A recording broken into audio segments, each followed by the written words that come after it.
Introducing first, speaking out of Akron, Ohio, representing Team Popping the Boys, the headline god, Jeremy Lambert, and his co-host, speaking out of Atlanta, Georgia, representing more than one royal family, the king of indie viewing, Stephen Jensen.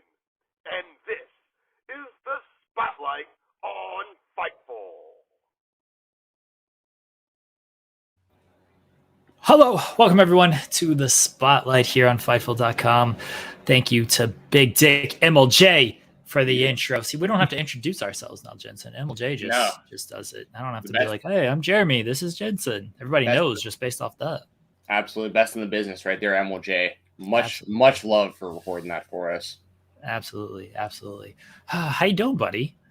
Doing good, man. Another day. I've been working overtime the last 2 weeks. Pretty drained, but I'm looking forward to doing the show this morning with you, and then working a full day at the shoot job, and then I will watch some football tonight and hang out, and then just one more day till the weekend. So, watching football sounds awful. That sounds absolutely awful. The Panthers play tonight. Why would you do that to yourself? Actually, I can. Well, we're not sponsored or anything, but I have some monetary interest in the game. Oh, okay. But I have a legal monetary interest. Yeah. And I found some platforms that are completely legal, which is awesome. But I don't want to shout them out because I know there's sponsorship deals with like Fightful and stuff, right? Yeah. I've already said I'm taking all the free money when Ohio betting becomes legal in January. All these offers of, sign up, get $500 free to bet. I was like, yes, I will do that. I will take this money and bet it all within a week and gamble it all away. That sounds fantastic to me. Yeah, see, that's the thing is in Georgia, it still isn't legal here either. But there are some websites that isn't technically gambling that are like similar to like DraftKings and that kind of stuff. That it's like it's almost like fantasy sports in a lot of ways, but it's completely legal. So, but I don't want to say any specific names of any companies because we'll start our own gambling website, Jensen. Everybody just give us your money. How about that? Just give us money, people.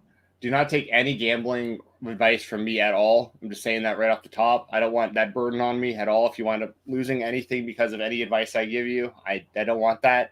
But I do think just personally, I think it makes it more fun to watch like football games that I'm not really personally invested in, or like fights that I don't really care about as much and stuff. It just makes it a lot more fun. In my opinion.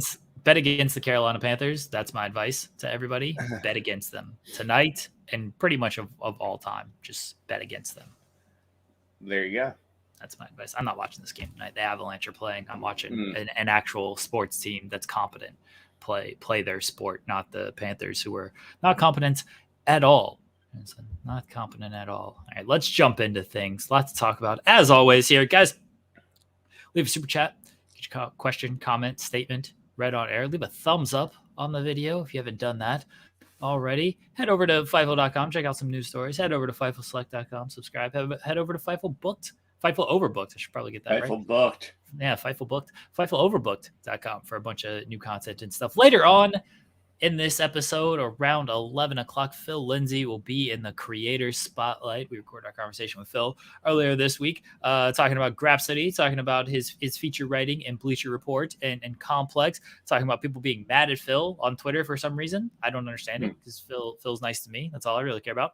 And I bury Chris Mueller from Bleacher Report, and who's also been on the show before, because I think he's a horrible person who is way too nice, and I don't get it. I don't understand all this nicety. So that is coming up later on in the episode. Phil Lindsay in the Creator Spotlight. We love Phil. He was great. Everyone can wait on that. Check that out. Before that, though, Stephen Jensen, let's jump into things. And you know what? Let's start with... Want to be a professional wrestler, or do you want to be a WWE superstar? WWE superstar sounds a whole lot better to me than being a professional wrestler. Logan Paul is a WWE superstar, Stephen Jensen. He did not win the championship at Crown Jewel like he should have, like we both thought he should have. He should have beat Austin Theory, who just ended up looking like a dork the next night anyway, or 2 nights later. Anyway, when he failed to cash in on an open challenge with a hurt Seth Rollins. Logan Paul did look great in this match, though. He suffered a torn meniscus, torn MCL, potentially torn ACL. Seems like he's already back training. Maybe it's not as bad as he initially thought it was. Those early returns, you never know. We got a second opinion or second exam, and maybe he turned out okay. But Logan Paul did not win, but he did have a great match against Roman Reigns. And I think it's fair to say Logan Paul is the wrestler of the year, maybe even the greatest wrestler of all time, right up there with Bryan Danielson, the actual greatest wrestler of all time. Man, I had high hopes for these guys, Logan and Jake, in their various ventures outside of YouTube and social media and stuff. I was saying it pretty much from day one with Logan. I'm just y'all can go back and listen to all of it. I got so much hate when I was talking about like Logan Paul will be good for the WWE. It's gonna work. He's gonna do great. Because I'd seen him succeed in like to whatever degree you want to consider success in boxing. Like for a YouTuber, he's done fantastic in the world of boxing. His brother is like the benchmark. Jake's like the benchmark, absolute benchmark, and like YouTuber and influencer boxing. And Logan, like if Jake didn't exist, people would be like, wow, that would be Logan probably. Like as far as like people's perception, because like Logan is very. But my point is, he's young, he's very athletic. He can clearly. It isn't like we're just watching this guy do frog splashes off the top rope. Like he's doing some of the best frog splashes I've ever seen. Like you know what I mean? Like this is like actually legitimately impressive stuff he's doing. He got hurt. It's gonna happen, especially because he's going all out. It isn't like he's going out there having like a match and like hardly doing anything. Like his body isn't really used to that.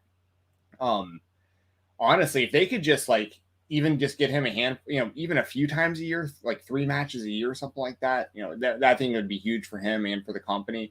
And I think Roman deserves a lot of credit too, because that was an incredible match. Like that was a legitimate like pay-per-view main event level title match that we saw. And not everyone can do that. It isn't something where like, people see that and they're like, look, Logan can do it, so anyone can. Like, no, Logan's like he's a special type of entertainer. And another thing that I just want to bring up really quick that I think is really, really important is the pressure aspect of this. And that's why I think that Logan and Jake are able to be so successful, because they don't fold under this pressure, because they're used to having millions of eyes on them on social media and in boxing and in their podcasting and all the stuff that they do. So like they're used to the pressure. So like not everyone can just like show up in Saudi Arabia, get paid all this money, be in the main event of a title match, and they're like, what, second match ever or whatever? And like second singles match, yeah. Second singles match ever. You know what I mean? It's like, and he not only did he not fold under the pressure, he exceeded, I think, everyone's expectations. And I think it's pretty easy to say, like, I think Pat McAfee is like really, really, really, really damn good at professional wrestling. And to me, he was kind of like within the WWE system, he was like the standard as far as I was concerned for like celebrity wrestlers. But I think Logan's like way better than he is. I mean, that like Logan is the best celebrity wrestler I've ever seen. So that frog splash, I mean, he did it at SummerSlam and it looked very crisp. It looked amazing at SummerSlam. To do it with a phone in your hand and to hit the slow-mo as he was doing it, that like people are going to be like, oh, it's not that. I dare some of these other wrestlers to just try that. Like the frog splash is tough enough. To do it with the phone in the hand, to hit the slow-mo, this takes just a lot of coordination and everything to do. I don't want to hear these people who can't get out of their car without dropping their phone talking about that it's not that impressive to do a frog splash from the top rope to the announce table with the phone in his hand. You can't walk 2 feet without dropping your phone, right? This is what I see. Oh, it's not that big of a deal. Like, no, this is a huge, huge deal. Like that was super impressive to me. The buckshot lariat looked very crisp as well. Also on the jump beforehand, it was so smart because he's yelling like, "Hey Roman, you've been trying to go viral. I'm going to make you go viral." Like he's like talking to the camera. And you can hear everything he's saying before that jump. That's an incredible clip. Look, man, The Rock got a camera, and granted, he had a very large camera. He got his camera, and he was so caught off guard, he got a stunner every time he tried to pick up the damn camera. Logan is doing offensive moves when he's doing it. You can see The Rock doing rock bottoms with the camera in his hand. He was getting beat up when he had the camera in his hand. Now he's a brutal. Their cameras were like this though. They were like holding their like boom boxes, the gigantic cameras. Yeah. Could you imagine The Rock nowadays if he could have like the camera phone and stuff? The shit he'd be talking as he held that thing up. He'd hit people with the camera. He probably could do a rock bottom with the camera in his hand. Rock just needs to come back just for that spot. I love that. Brutalities, which is a great name.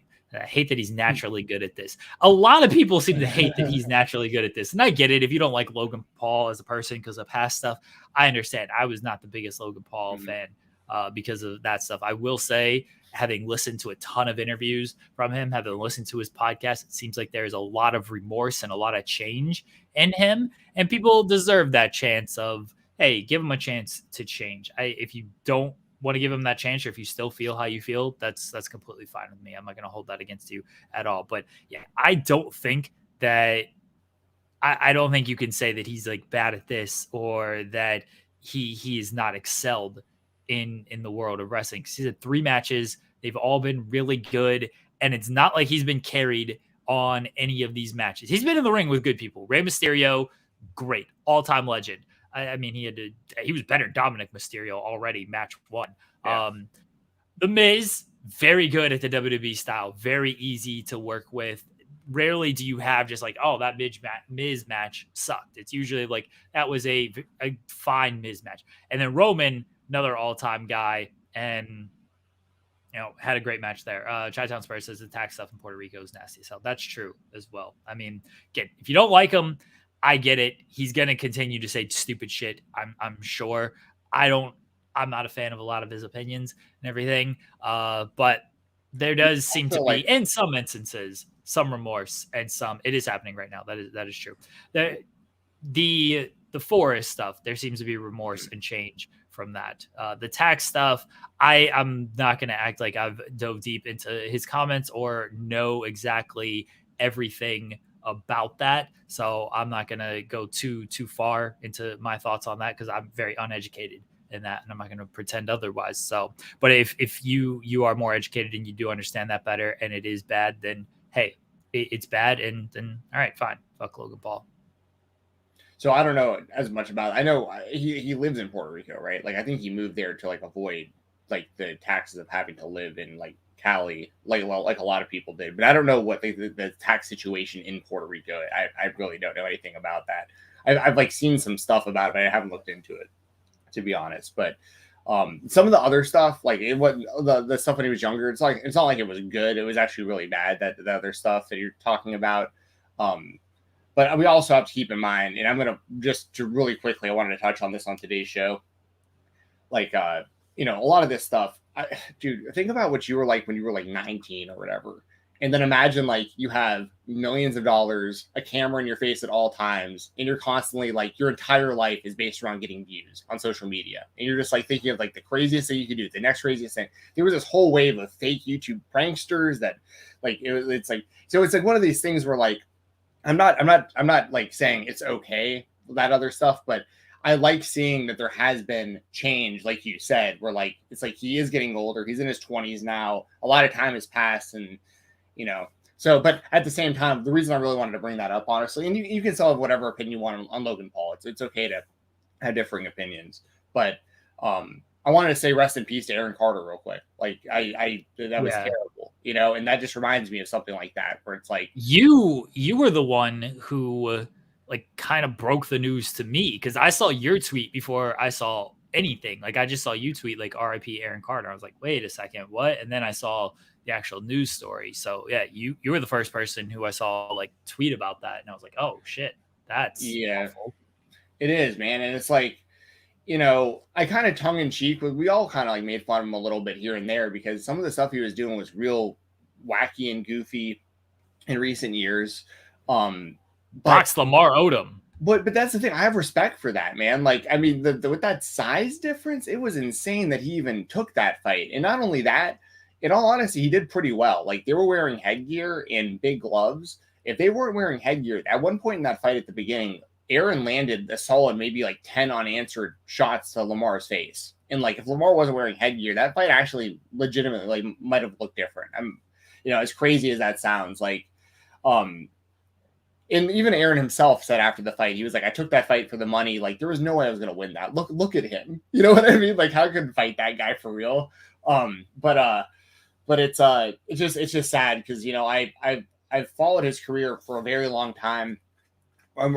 We're his age, you know, he's 34 when he died, you know, and it's like, you know, but that's the reason I bring it up is because similar to Logan in some ways, like in a lot of these young child stars and stuff, Aaron was famous from the time he was like 9 years old or whatever, like super famous. Like people don't understand that aren't our age, like how big, like Aaron's Party and How I Beat Shaq and him on the Disney Channel with Hilary Duff and all that, like that, he was huge. And then his brother was even bigger with the Backstreet Boys. So he's like, and his family is like one of those like star families where like they probably only love you if you're doing well in the entertainment business. Like that whole family seemed like a complete mess. So he's like competing with his own brother for his family's love. And, you know, it's just sad because he was in this situation his whole life where the most important thing to him was fame, like being famous and being somebody and feeling important.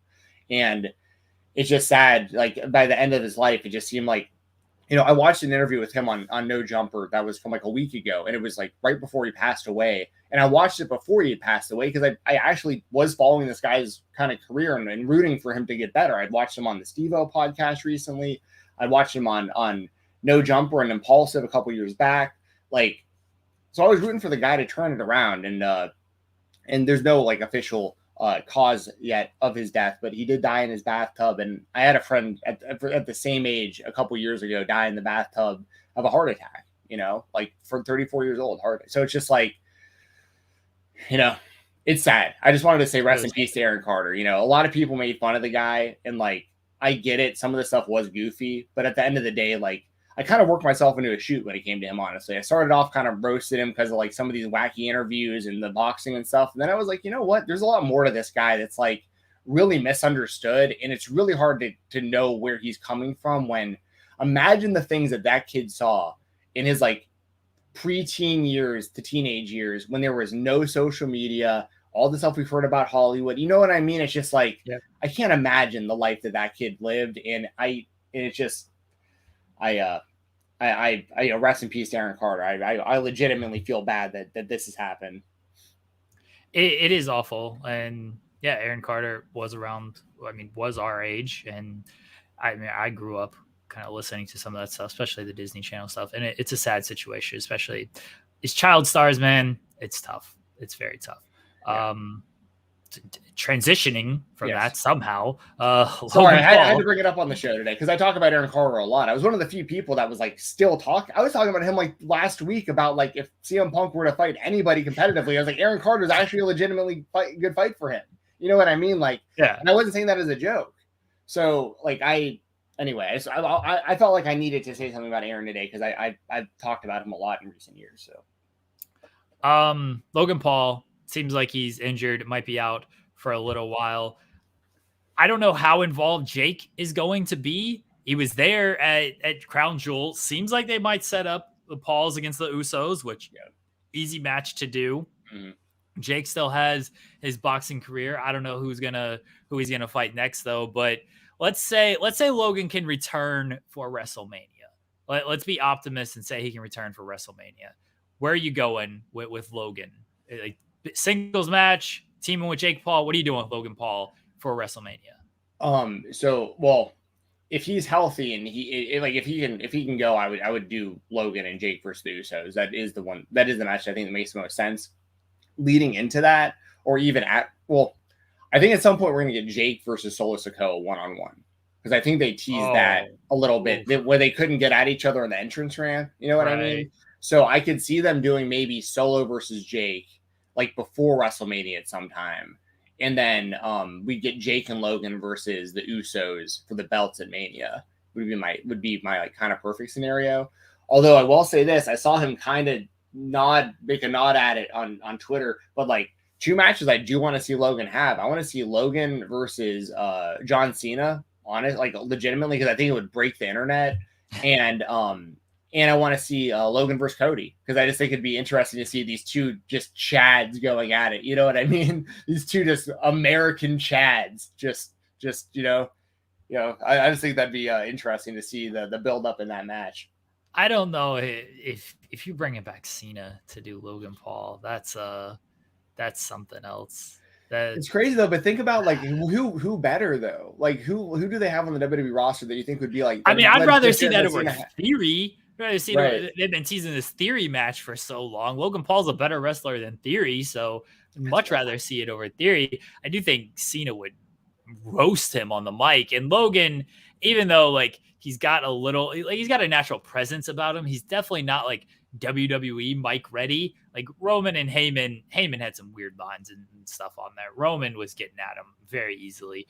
Cena would just completely kill this man on the microphone. It would not be good, but the match would be much better. And look, that's a big attention match as well, if that's what you're going for. And obviously with Logan Paul, that's kind of what you're going for. Jake Paul against Solo would be something else. I don't know if you want to go like work shoot. Hey, we haven't had a good like exhibition boxing match in wrestling in a while. When was the last exhibition boxing match in wrestling that they brought out? I mean, not Tyson. Tyson was on commentary on Rampage the other week. Piper and Mr. T is of course like the famous one. Mark Marrow did one. I feel like Miz did an exhibition boxing match at some point. He did on Tough Enough. They did the exhibition boxing on Tough Enough 3 that the Miz was on, and of course there was Brawl for All, but that was like a whole other thing. That was a terrible shoot fight, but they should bring back Brawl for All, honestly, because that rolled. I think that Jake versus Solo would be like so. I think Jake will be successful whatever he wants to be, because I mean, how could I doubt the guy after seeing what he's done in boxing? But like, I see Jake as more of like the brawler, the like Tyson type, like one punch knockout guy with Logan. You know, I could see Logan. So I could see like Solo Sikoa versus Jake Paul being like maybe not a great like technical wrestling match, but I could see them kind of like shoving each other around and like Jake like, you know, knocking him out or something like that. And in a tag team, I think Jake and Logan could complement each other well also, because Logan could do all the wild stuff that we've seen him do already, the moonsaults and the frog splashes and all that type of stuff. And then Jake just comes in and starts knocking people's heads off like that. I think it could work. If Logan is healthy and can do WrestleMania, I do think the Pauls against the Usos is a nice little thing. And look, if they can somehow get Logan on TV for Around the Rumble stuff, I don't know if he's going to be able to do anything. If they can get Jake in the Rumble, like that would be a good get for them. I imagine they're going to try to keep these guys present in some manner. You can't just have them headline Crown Jewel and then just be like, all right, never going to be heard from again. Although I kind of suspect even if Logan wasn't injured, they would have headlined Crown Jewel and then been off television until the Rumble stuff anyway. Because now you got to get into Survivor Series. They're not going to be part of that. Rumble season rolls around, find a way to get them there. They like utilizing these guys, and I understand why, because they bring a lot of eyeballs from a different audience. So I get it. Yeah. Last thing I'll say on it real quick. Shout out to George Janko and Mike Malik. Those are like Logan's boys that are like, we're in the crowd. They went in there. They took some good super kicks in there and stuff. Man, they really went out there and I don't think they were even selling. Like, I think they were legitimately just getting thrown around. But they were like, they posted some videos afterwards that I thought were pretty funny. So yeah, I those impulsive guys are actually pretty entertaining. Here you go. Here's the match: Jake Paul against Bobby Fish. Bring in Bobby Fish. He's doing an exhibition fight. I don't even think it's an exhibition fight. I think it's a legit fight. No, he's doing a pro boxing fight this weekend. Yeah. So get Bobby Fish. If Bobby Fish wins, do Jake Paul and Bobby Fish under the WWE banner. Do that boxing match. Ooh, I would partner with the Zone or whatever Fish is fighting on. He's fighting on the Mayweather. Yeah, Mayweather versus Deji this weekend. Right. So bring in Fish and do that fight and put it in the fucking fight pit for all I care. That's the match to do.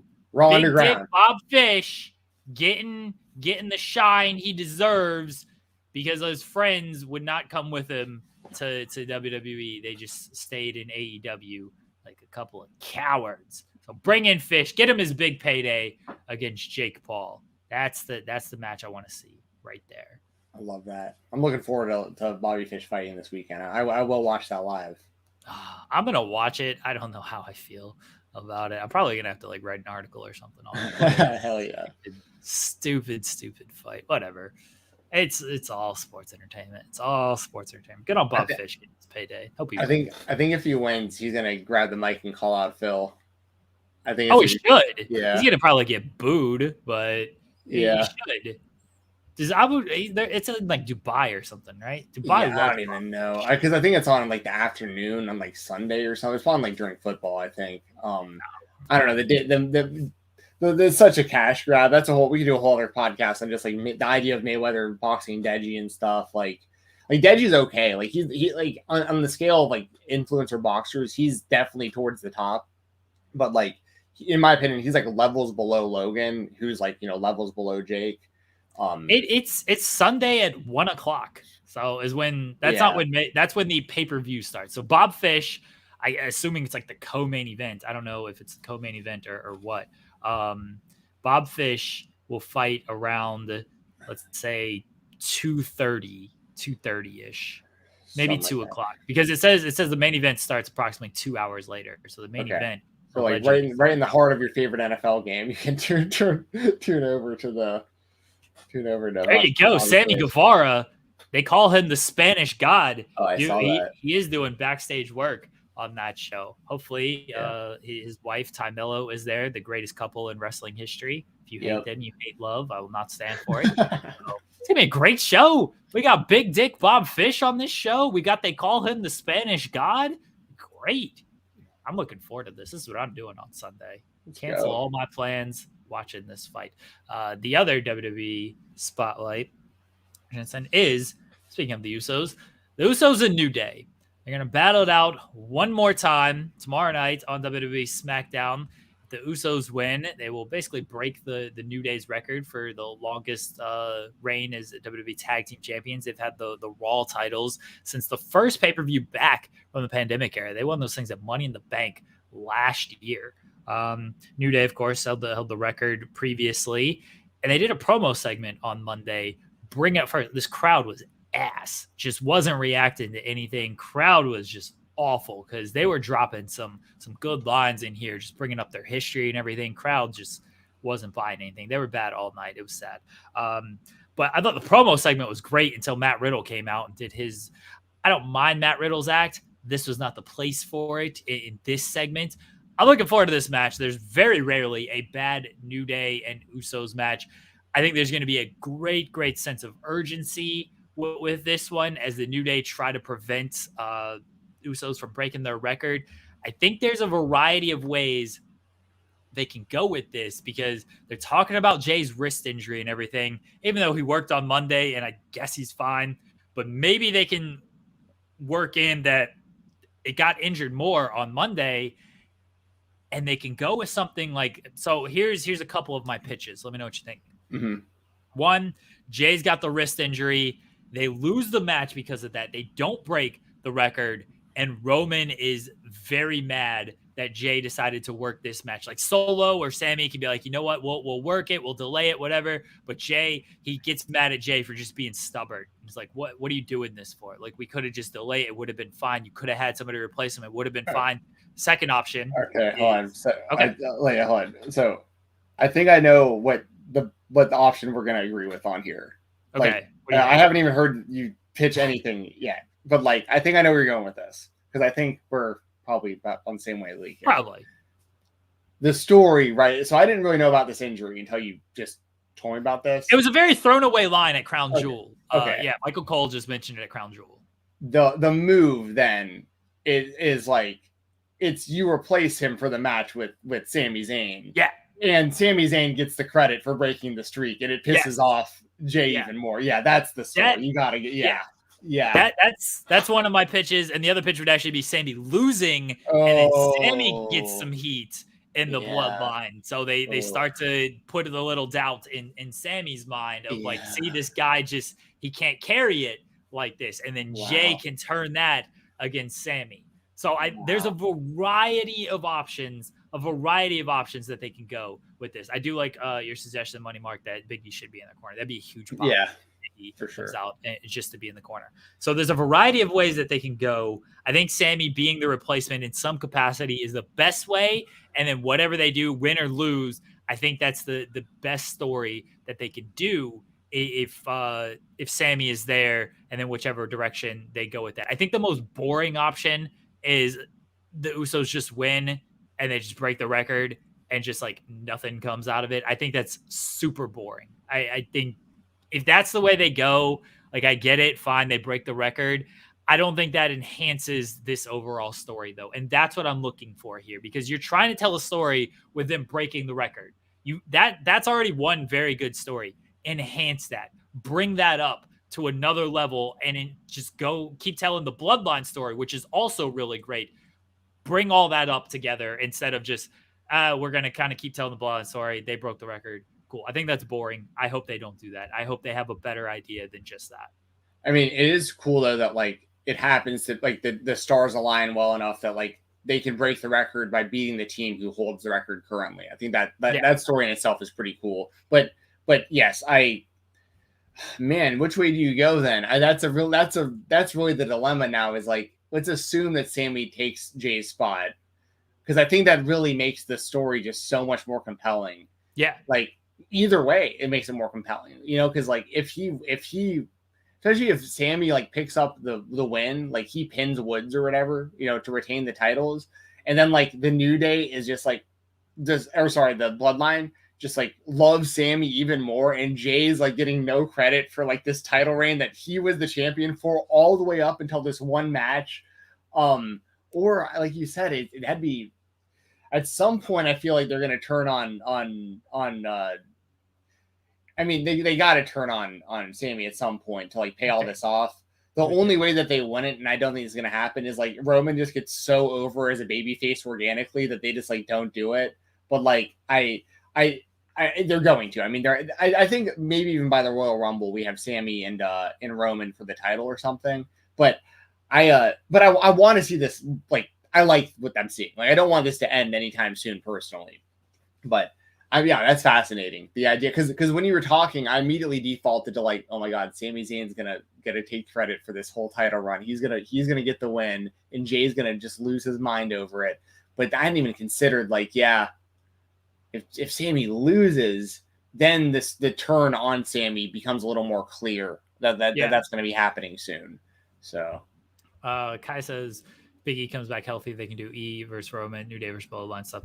That's not going to be until March next year at the earliest, like the earliest for Big E, because he said it that like they got to wait a year and then he can go to doctors to see what everything looks like. And then that's best case scenario is, okay, you can return next week. And I would imagine he's probably not going to return to like a week later after he gets whatever clearance he gets. So the earliest you can do that stuff is March. I imagine they can stretch all of this bloodline stuff until March, like especially the way it's going right now, the way all these guys are hitting on a different level. But that's optimistic for Big E to be back in March to continue to do this stuff. I hope New Day's still in a well position by then, because New Day hasn't been positioned great. They're in this spot, which is good, but before this, they were losing those matches. The Viking Raiders, it seems like they were just kind of floating around. I feel like they lost to the Brawling Brutes as well. Like they haven't been positioned too great. They won the Contenders match, which was great to get this spot, but yeah, otherwise they haven't been positioned too great. Regardless, when it comes to Usos against New Day, I think Sammy's got to be in this match tomorrow. Somehow, like he's got to be in this match. I don't care if he takes the pinfall or he gets the pinfall. He's got to be in it to enhance this story. And if he's not, you're a coward, Triple H. Absolute coward for doing boring shit. Don't do boring shit.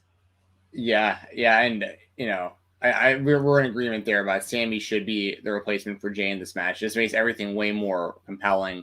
But also just real quick shout out to the actual promo from this past week too. Like that was really good. I especially like the line from Woods about pressure, and like, you want to talk about pressure, I had to create an entire YouTube channel just to get noticed at my own job or whatever. It was something along those lines. And it's like, damn, dude, like that's some fire right there. Like that's nothing but truth that he's talking about there. You know what I mean? Woods, I like hearing that stuff. Woods is so good. He's always been so good. And it's a shame that he hasn't gotten more of a role, like as a singles guy. Like I know they just gave him the King of the Ring, and then they tried to do something with that for like a month or two, and then it just kind of disappeared off nowhere. It's a shame he's not gotten like some type of mid-card title run or even a bigger title run, because he is so good. And yeah, that man hustles as well. I respect that man's hustle. And that's why it was a shame that the crowd was so bad, because Woods was getting some lines out there, and the crowd, like, he was waiting for the crowd to like give him that pop, and like it just was not coming. It wasn't his fault, because I thought the promo was great. Crowd just wasn't having anything on Monday night, so that was a shame. That was a shame to see. But yeah, great promo. I love the Usos line of like, without us, like, there ain't no Kofi Mania. Like, we gave you that spot. Like, we stepped away in that gauntlet. We was like, yeah, you've earned this. Like, if we don't do that, we easily beat you. And this whole Kofi Mania shit doesn't happen. Like, I love that line as well. These guys are so good. Still, like, my favorite Hell in a Cell match in modern times is the tag team Hell in a Cell match between these two teams. But yeah, Usos New Day. I'm sure it's going to be great tomorrow night. Don't give me boring stuff, Paul. There you go. All right, let's move on to the AEW Spotlight. Over 1 million fans and a great number in the demo tuned in. And it was a great show, and I think it's been a run of great shows.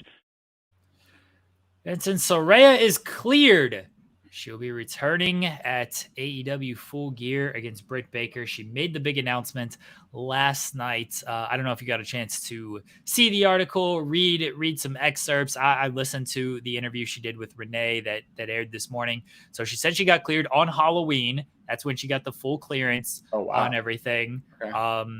She said the physical segment that she did with Britt, like her first week, her first promo and everything, or whatever it was. She said that like she didn't tell anybody they were going to do that. She just kind of went out there and did it, and she knew she was going to be safe, and just decided to ask for forgiveness instead of beg for permission, whatever that line is. Yeah. So she and she said that she can kind of work like one match a month to start, if that's the way they're going to go, and then gradually build off that. She said that doctor told her to take it easy. If she needs a break, she needs a break. When she talked about, coming back, like Tony suggested to her, like, well, we do tag team matches with Sting. Maybe you can do tag team matches. And she was like, nah, if I'm doing a comeback, I want to do singles matches. So that's her decision to kind of work these singles matches and stuff. She said she'll make sure that she's not going to get like kicked in the back of the head, kicked in the back of the upper neck area or the back, like, which is what happened with Sasha. She's going to be very protective of that stuff. She's going to be very protective of how she bumps and everything. She admitted she'll change her style up a little bit and everything like that. But I really want to get your thoughts on the actual promo here, because it's been divided online, where people are like, oh, this is great. This is an emotional return for Saraya. She let it all out there. And then other people are like, what are you doing burying AEW and Britt and being like all of her accomplishments don't matter? Where are you at on this, Jensen? Yeah, I'm kind of, I get both sides. I thought it was a good promo. The fans were pretty, especially when Paige or Saraya like mentioned, that she is coming back. She did it in that way where she was like, I am very sorry, for you, Britt Baker, because you're going to have to wrestle me. It's like, on one hand, in some ways, it reminds me like a little bit of like the CM Punk backstage, or the infamous press conference where like he just like saying a whole bunch of stuff that you're just like, his stuff was way worse and it was way realer, but like there is to your point though, it's like she did go out there and she basically said that not only is Britt Baker not a superstar, she's not even a star, and like she did kind of bury AEW and so Tony Khan handed her everything, right, yeah, which is always annoying to me, that like this person handed you everything. Well, yeah, they're the booker. Like right. That, of course they were handed this stuff. Without them, they wouldn't be in this position. That's just sort of how wrestling works. Right. Exactly. So yeah, I don't really have an issue with any of it personally. I just think that because I can tell this is like a wrestling storyline we're watching happen, not like an actual shoot that like I think that these two are legitimately trying to build interest in their match with one another, and like the blow off will be the actual match, and that will be the payoff for the trash talk. But what I will say is if they wanted Saraya to be like this super over baby face, this probably wasn't the right thing to do, because I think that some of the fans are going to turn on her now, that are going to, because Britt's, she's kind of like the face of like women's wrestling for AEW in a lot of ways, so like the AEW diehards, I think, are going to be with Britt. And then it just depends on what they do with Saraya's character going forward. That's really the whole thing is, does she beat Britt? Probably. And if that's the case, like, does she go into the world title? Probably. Like, how far do they go with this? Or does this become like a Ruby Riott or Athena type scenario where like it's really hot for a second, but then like it just kind of like fades out, and then like they bring in someone new, or like, I don't know yet. I guess kind of the verdict's out. I liked the promo last night, but I also understand like the fan base being kind of divided. And once again, the fear is like, if you want Saraya to be like this mega baby face for you, the fans are gonna, there are at least a percentage of the fan base is going to turn on her if they haven't already. If she comes off too much like if it comes across too much like, hey, I'm from, because she talked a whole lot about like her, like leaving her old house and like this is her new house and all that stuff. If it comes across too much like she's a WWE superstar who's kind of like pointing her nose out, you know what I mean? Like kind of looking down on AEW, like I'm a star and you guys aren't. That's going to come across wrong, and she's going to get booed way more than I think AEW wants. I think they started to turn against her a little bit, even at the end of this promo. Like, it was nice, like happy-go-lucky. Oh, cool, she's back, she's cleared, great. And then like the more she started talking and everything, it definitely became like, wait a second, why? Like, this isn't a babyface promo here. I think she mentioned it in an interview, and I could be wrong about this. I'd have to go back and just check my own articles. She likes being a heel, she prefers being a heel, and she wants to work heel. And I suspect that we will get a heel turn out of this relatively quickly. I don't know if this is an issue, but like they're also seemingly turning Athena heel because she's been beating the shit out of jobbers on, or enhancement talent, sorry. She's been beating the shit out of them on Dark, which has been great. Like, she's been showing the aggressive side and everything. They've really turned that into like, oh, look at her, just like taking liberties with the enhancement talent and everything. They're doing that on Dark. I don't know when that gets brought up to television. Hopefully relatively soon. I think Athena deserves a bigger spotlight on her than just doing these matches on Dark. So like they're kind of turning her heel with this. They've got Tony, who is great babyface. Jamie is a babyface or is a heel, but the crowd wants to cheer her. So at some point they might have to turn her babyface. Britt could come out of this being some type of babyface if it's some type of double turn at Full Gear. A lot of mixed and cross signals with the women's division right now, and they need to sort of reshuffle and get where everybody needs to be and get where everybody's sort of in line here. I said it a few weeks ago with the MJF promo and the Regal promo. I'm cool with like shades of gray. You think this person is right, or actual human element, actual human emotion when it comes to this. That's the point of MJF and Regal. I don't think that's the actual point of Saraya and Britt. I think they are trying to do a clear babyface heel divide, and based on the actual material, it's not quite working. And same with like Hayter, who the crowd wants to cheer, but they're still obviously making her a heel. Thunder Rosa is going to come back in 2023 at some point is what the hope is. I don't know if she's going to get cheered or booed. I think whatever the play is with her, you just go with that. If they cheer her because they're happy she's back, then cool, you try to ride that out. If they boo her because of all the stuff that has come out, then cool, you play off of that. But yeah, we will see when it comes to Saraya and Britt, and if they do kind of do a double turn type scenario at Full Gear. I didn't have like a full issue with the promo. I thought maybe some of the stuff, it should have been more just about like her comeback. Like, I didn't mind the stuff of like, I wrestled hurt. I got hit by a car. I wrestled in the Tokyo Dome, but I actually never did wrestle in the Tokyo Dome. I wrestled like all over the country and busted my ass. And now I'm cleared and I'm back. And like, you got to deal with me. Like, you've been the face of this division, but you know what? I'm here. This is now my house. Like, you could even put Britt over of like, you've done a great job, like carrying this and everything, but you know, it's time for new people to step up. It's time for, I guess, a new guard, even if you want to say Saraya is an ex-WWE person, whatever it might be. Like, you can put Britt over without diminishing her actual accomplishments in AEW of like, you haven't actually accomplished anything. You're not a real star. I am. I didn't think the material was all that great for what this moment should have been. That's fair. I'm with you. I think a lot of people would agree with all that. They should, because I'm smart. Yeah, well, I do too. Like, I mean, I think there's I think you make a lot of good points, you know? So we'll see. We'll see where I mean, I think Saraya as a heel is good. Like, I like the idea of that. But I also think that people want to cheer her because she's been out for so long. So, but I know what you're saying. Like, maybe, you know, sooner than later, make that heel turn and stuff. Yeah, I don't know, but I mean, AEW's women's division is definitely interesting right now. And like, I don't know what Thunder Rosa's timetable looks like to return. She said, and this is her word, she said hopeful January 2023. So I would imagine she's out until at least then. And then from there, who knows? But that was the latest update. And this was a few weeks ago. Okay. So yeah, we'll see. And I'm looking forward to Saraya versus Britt. I think it'll be a good match. There's gonna be a lot of heat there for both of them.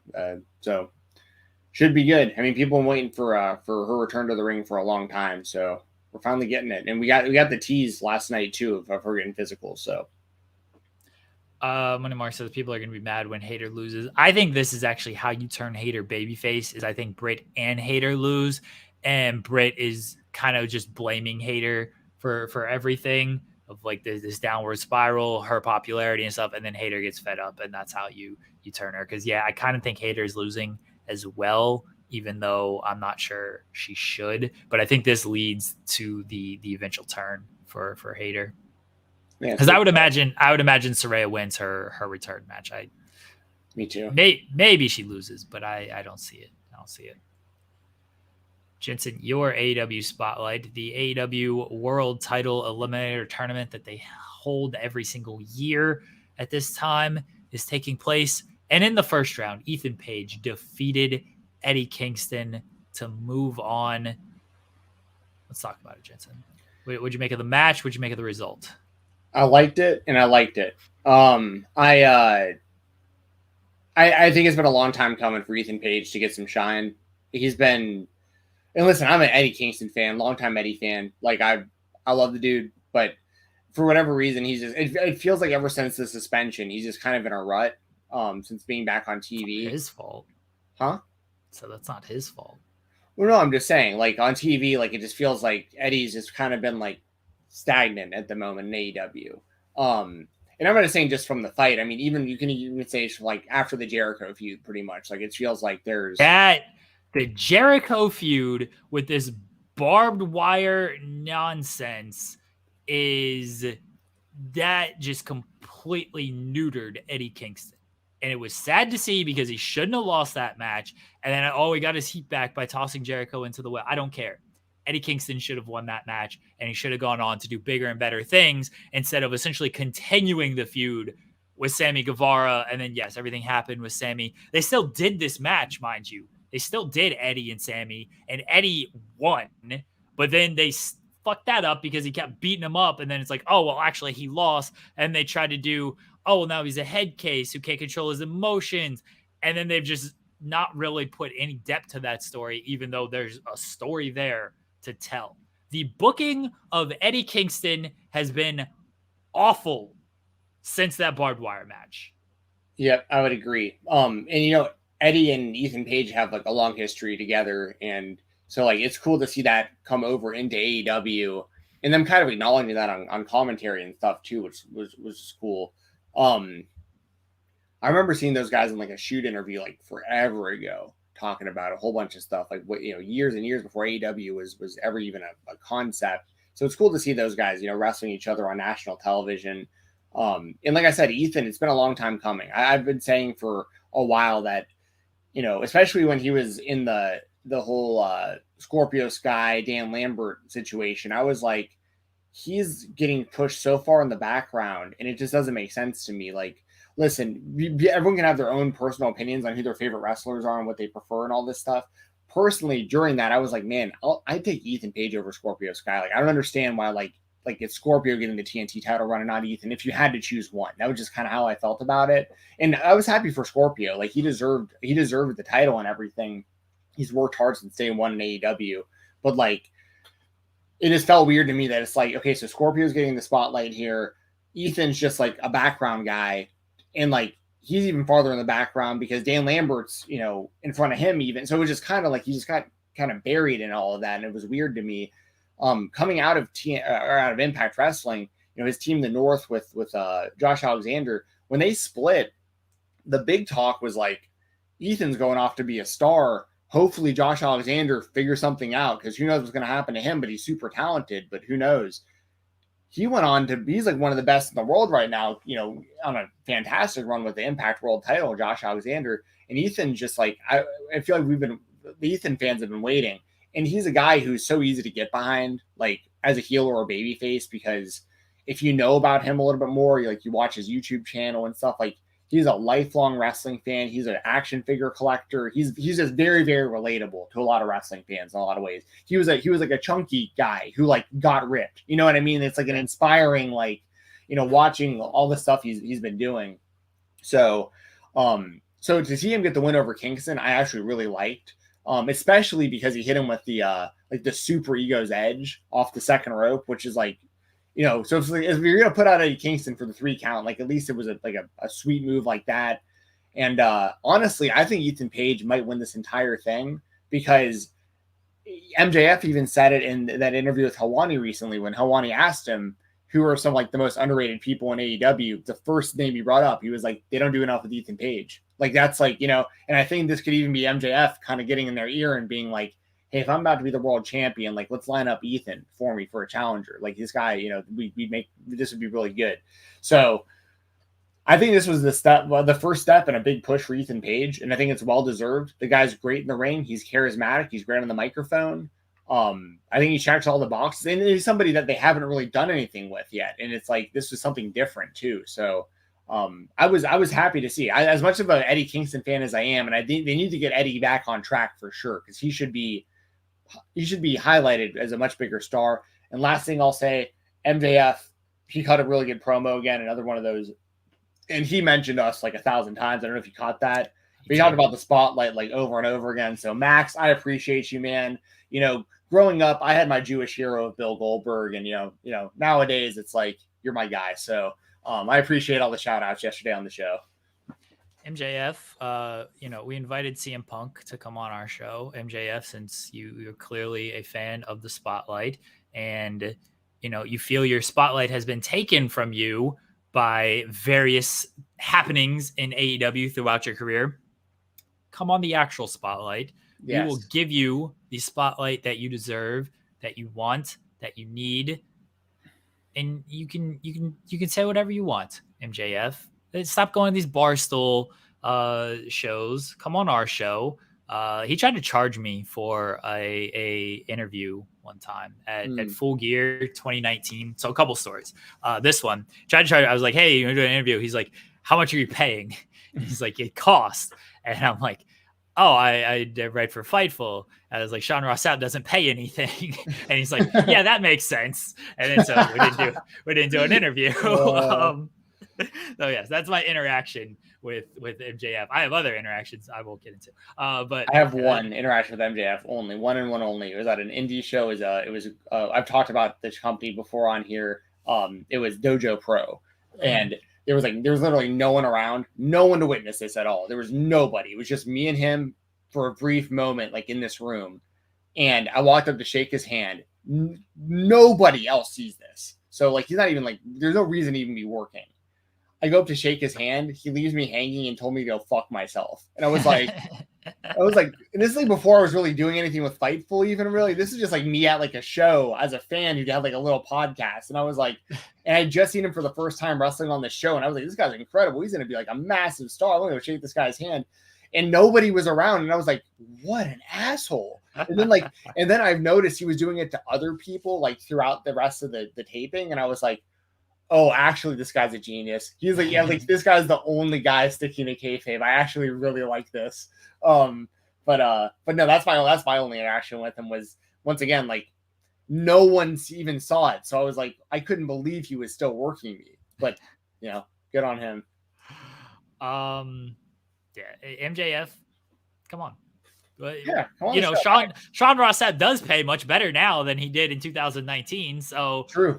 We'll get the Jimmy Van checkbook out and we'll toss it to you. Come on the spotlight. You can have the spotlight. Nobody will ruin this for you, MJF. Come on over. Honestly, in all honesty, there's Jericho's, you know, my favorite wrestler ever, and Cody, I want to do like a full career retrospective with at some time, like when he wraps his career up. Like that's like my dream like project would be like from high school wrestling through the end of his career with Cody, like in like a sit down.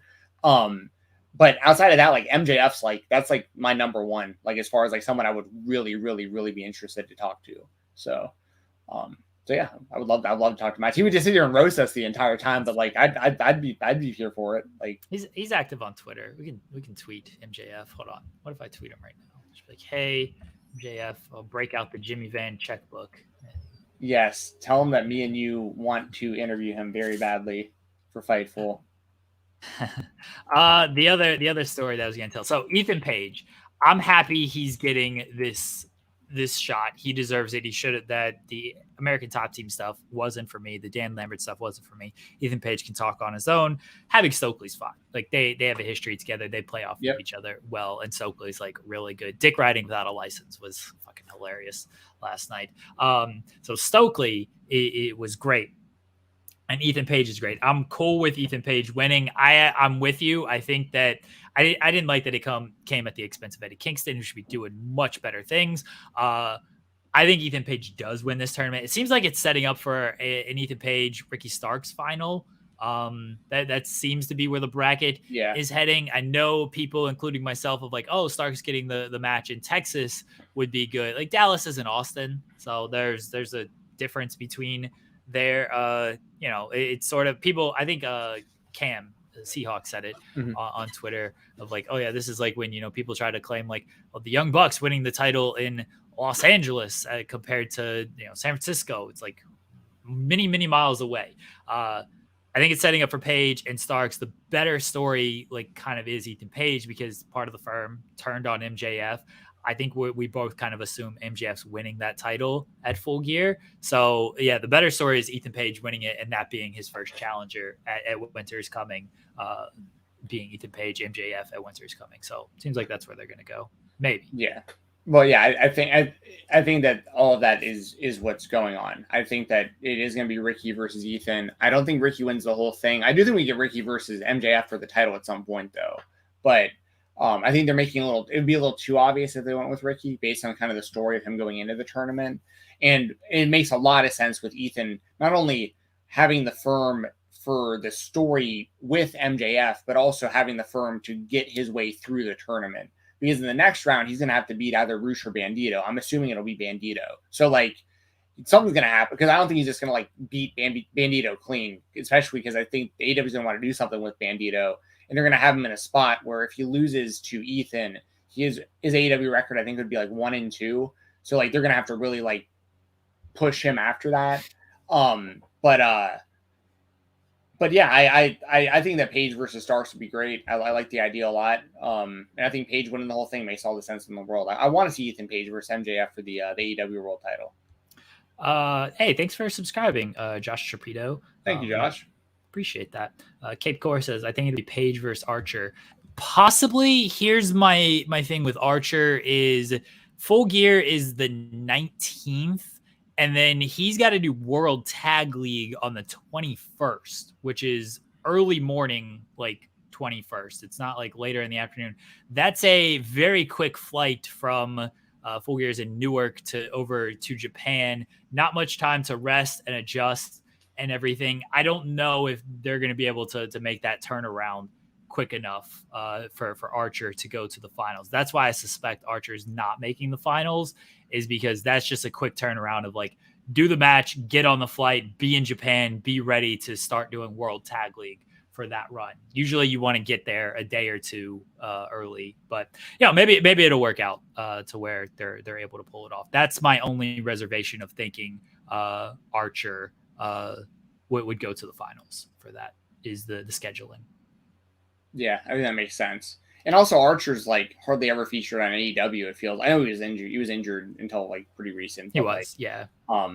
The choices for this tournament were kind of strange. Like Dante Martin hardly ever wins on TV. Brian Cage is like 0-2 this year on TV or whatever. Like, it's a weird tournament in my opinion. But I think we're gonna get good matches. And like I said, I think my prediction at this point is Ethan Page to win the whole thing.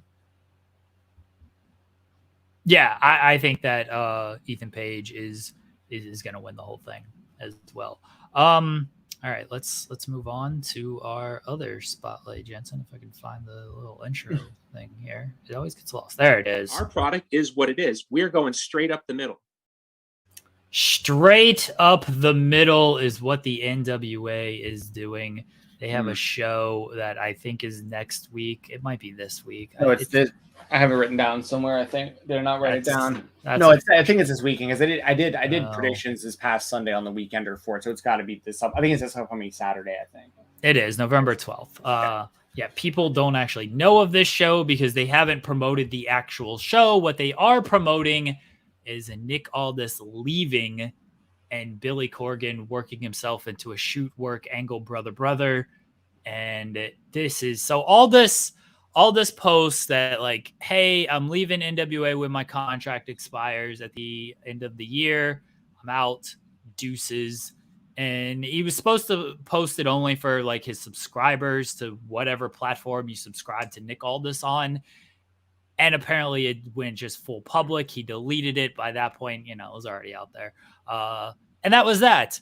And then it became a thing of, well, we're going to suspend Nick Aldis for his comments. And now he's not going to wrestle. And then Billy Corgan goes on Busted Open. And he starts talking of like, oh, well, we were working an angle earlier this year, which we all kind of suspected when he got pulled from the main event and they inserted Tyrus and that whole nonsense that sucked. That was confirmed to be an angle. Then he's like, he's disparaging the NWA. He's burying the locker room. Now he's trying to work his own angle to get more money and all of this stuff. And sure. And then Nick Aldis is going to do an interview with Sam Roberts that I believe is dropping. I believe it's dropping either today or tomorrow. It just said later in the week. So yeah, that's where we are at when it comes to Nick Aldis and the NWA. It seems like he's leaving unless this is all an angle. Billy Corgan seems adamant that Nick is working some sort of angle. I don't know, but Corgan is also adamant that he's not working an angle. Where are you at on this, Jensen?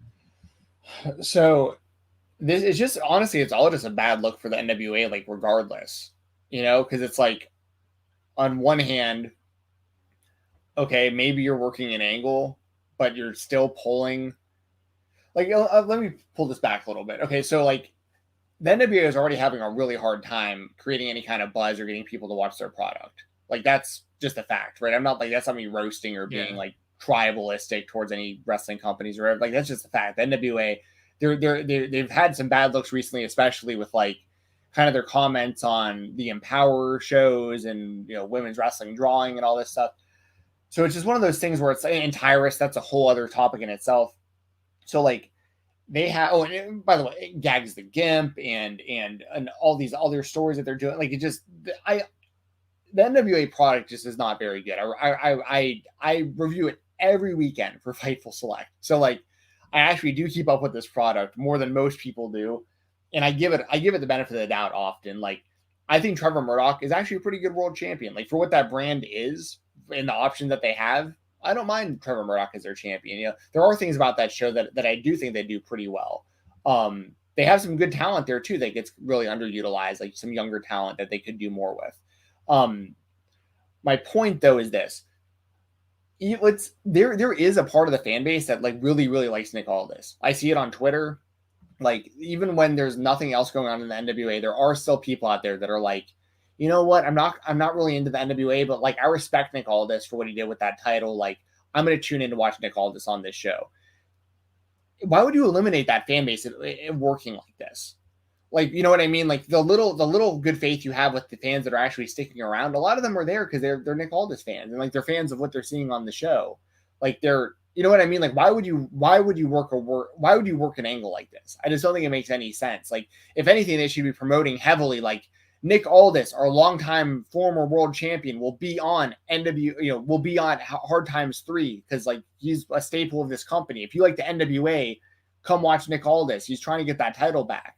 Like one day, or whatever, like it doesn't make any sense that they'd work an angle like this because it gets you the wrong kind of publicity. I think it confuses the fan base, and the fan base hardly exists to begin with. So like, why mess with the fans even more who you're already having a hard time like retaining? So, and then on top of that, once again, it's like, okay, so Aldis, let's say Aldis is gone and you're an Aldis fan, like he's not there anymore. What do you have to look forward to for the future of the NWA right now? Like, Matt Cardona might win the title back, but like we've kind of already been there, done that. And I think Cardona is going to bounce the second something bigger comes around that makes more sense for him to do more often than the NWA. And we're looking at a situation right now where at the last pay-per-view, Tyrus had a title shot. He's getting another title shot on this show. And who's to say it doesn't just keep happening until they finally just put the world title on him? And then what? Like, I just feel like the NWA is making a lot of really bad moves. Billy Corgan's making bad moves. And the Aldis thing, whether it's a work or not, one of the last things the NWA needs is Nick Aldis bailing. Like whether people like Nick Aldis or not, like, I know a lot of people don't think he's like great and stuff. I think for what the brand is, I think he works really well for the NWA. And he's one of the few people that you can count on to have like solid matches there on pay-per-view. And if he's not a part of the company anymore, just like, what are you doing? I don't.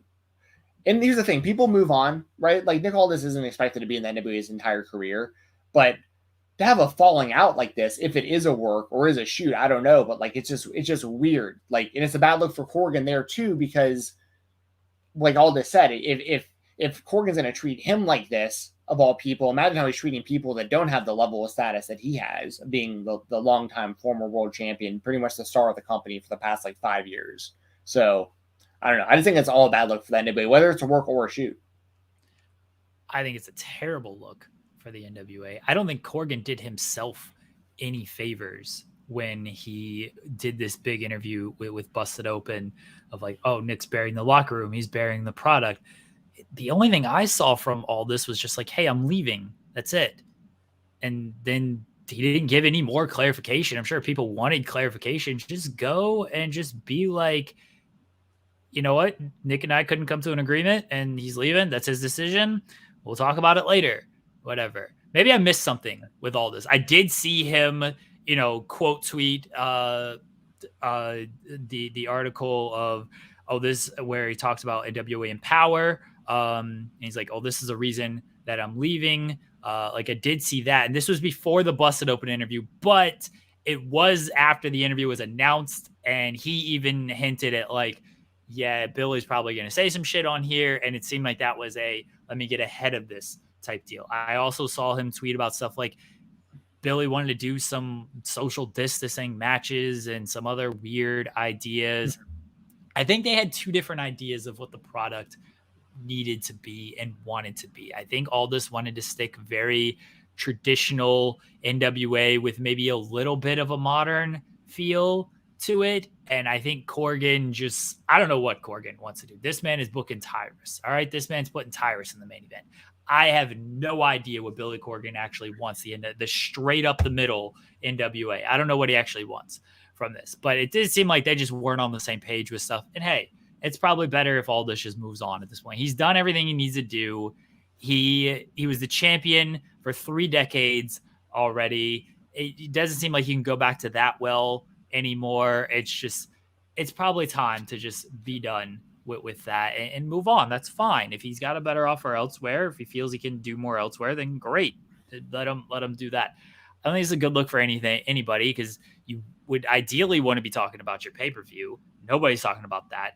If it's an angle, I don't know what it accomplishes, Right. because then it's just, okay, well, Aldis is basically back on top, or Aldis is feuding with Billy Corgan, and Billy Corgan ain't this great on-screen presence. All right, like, people have tried to replicate, the Vince McMahon authority angle. I mean, everybody's replicated it, basically. Like, WWE replicates it every single month for a while there. Billy Corgan, you got to have guys who have an on-screen presence. Vince McMahon was a fantastic on-screen presence. Stephanie, great on-screen presence. Bischoff, Russo, like, they had their quirks and everything, but they had a presence on screen. Billy Corgan's already on screen as like NWA owner guy. He ain't this big charisma guy. He's dressing up in witch hats and stuff. Like, there's just no presence there with Billy Corgan to make this work. So if that's what it's going to be, I don't think Corgan's the guy to like pull this off. And I would say the same thing. This is why I don't think Tony Khan wants us to be on screen, because Tony's like on screen. He just doesn't have that evil general manager vibe. Just be, Russo had an on screen presence. Like, it was bad. It bad in the sense of like, you hated this man, but like, he would yell, the accent, like, he had a presence to him. Like, it might not have been for everybody, and it might have been like go away presence, but there was still a presence. Like, Jeremy isn't advocating that he should have won the WCW World Title, like, no, which did happen. But like, Yeah, but no, I know what you're saying for sure. Yeah, yeah. Like, Corgan is just a guy who is just like, okay, it's a Smashing Pumpkins guy, cool. Like, there's just very mundane and dull. There's just no charisma to him to try to pull this role off. So yeah, if it's a work, it's terrible, because he's not the guy to do it. And I don't think that's the thing you should be doing with Aldis at this point anyway, because it's just like, all right, cool, Nick Aldis is at the top of the card. I think Aldis he has a role in NWA. I think he was very good for the NWA. He did make that title mean something. Say what you will, the reign went on too long and everything, but he made that title mean something. He was a traveling champion. He did defend it all over the world. Like, what has Trevor Murdoch done with the title? You don't hear about Trevor Murdoch taking bookings. This is why Cardona would probably be the best choice to get the title, because at least he'll take bookings and he'll defend it around in different promotions and stuff. I don't know if that's the direction they're going to go, but that's probably their best bet. But like you said, Cardona, the second like a better offer comes along, he's out of there, because that company is just, they got nothing, man. We talked about it last week when we talked about the Fight Plus stuff of like, hey, you're going to pay for Fight Plus, that's $5, or you're going to pay for NWA, that's $5. Like, you're not going to pay $10 for both of them. It's like, or, well, why am I going to watch the NWA? This product has no juice to it. And their biggest juice right now is Nick Aldis leaving. And the Empower stuff with Corgan, I will say this, I don't think he makes the worst points in the world of like, sure, we want TV ready people. We want people who can carry the brand. We want people who can carry a pay-per-view. All that makes sense to me. I get it. You don't want to throw like inexperienced people out there just to be like, we have women on our show. Like, I get that. But when you're throwing Tyrus in your main event, or the product you're putting out is for the most part not good, then your points don't hold as much weight. And by the sound of it, maybe I'm reading too much into this. By the sound of it though, it sounds like there's a disagreement between Corgan and Nikki as far as what Empower should be. And Nikki wants all women, and Billy wants maybe some other variety in there, because he said in the Busted Open interview of like, empowerment just isn't about like empowering women. It's about empowering different people, different communities and stuff. So it sounds like there's just a disagreement there.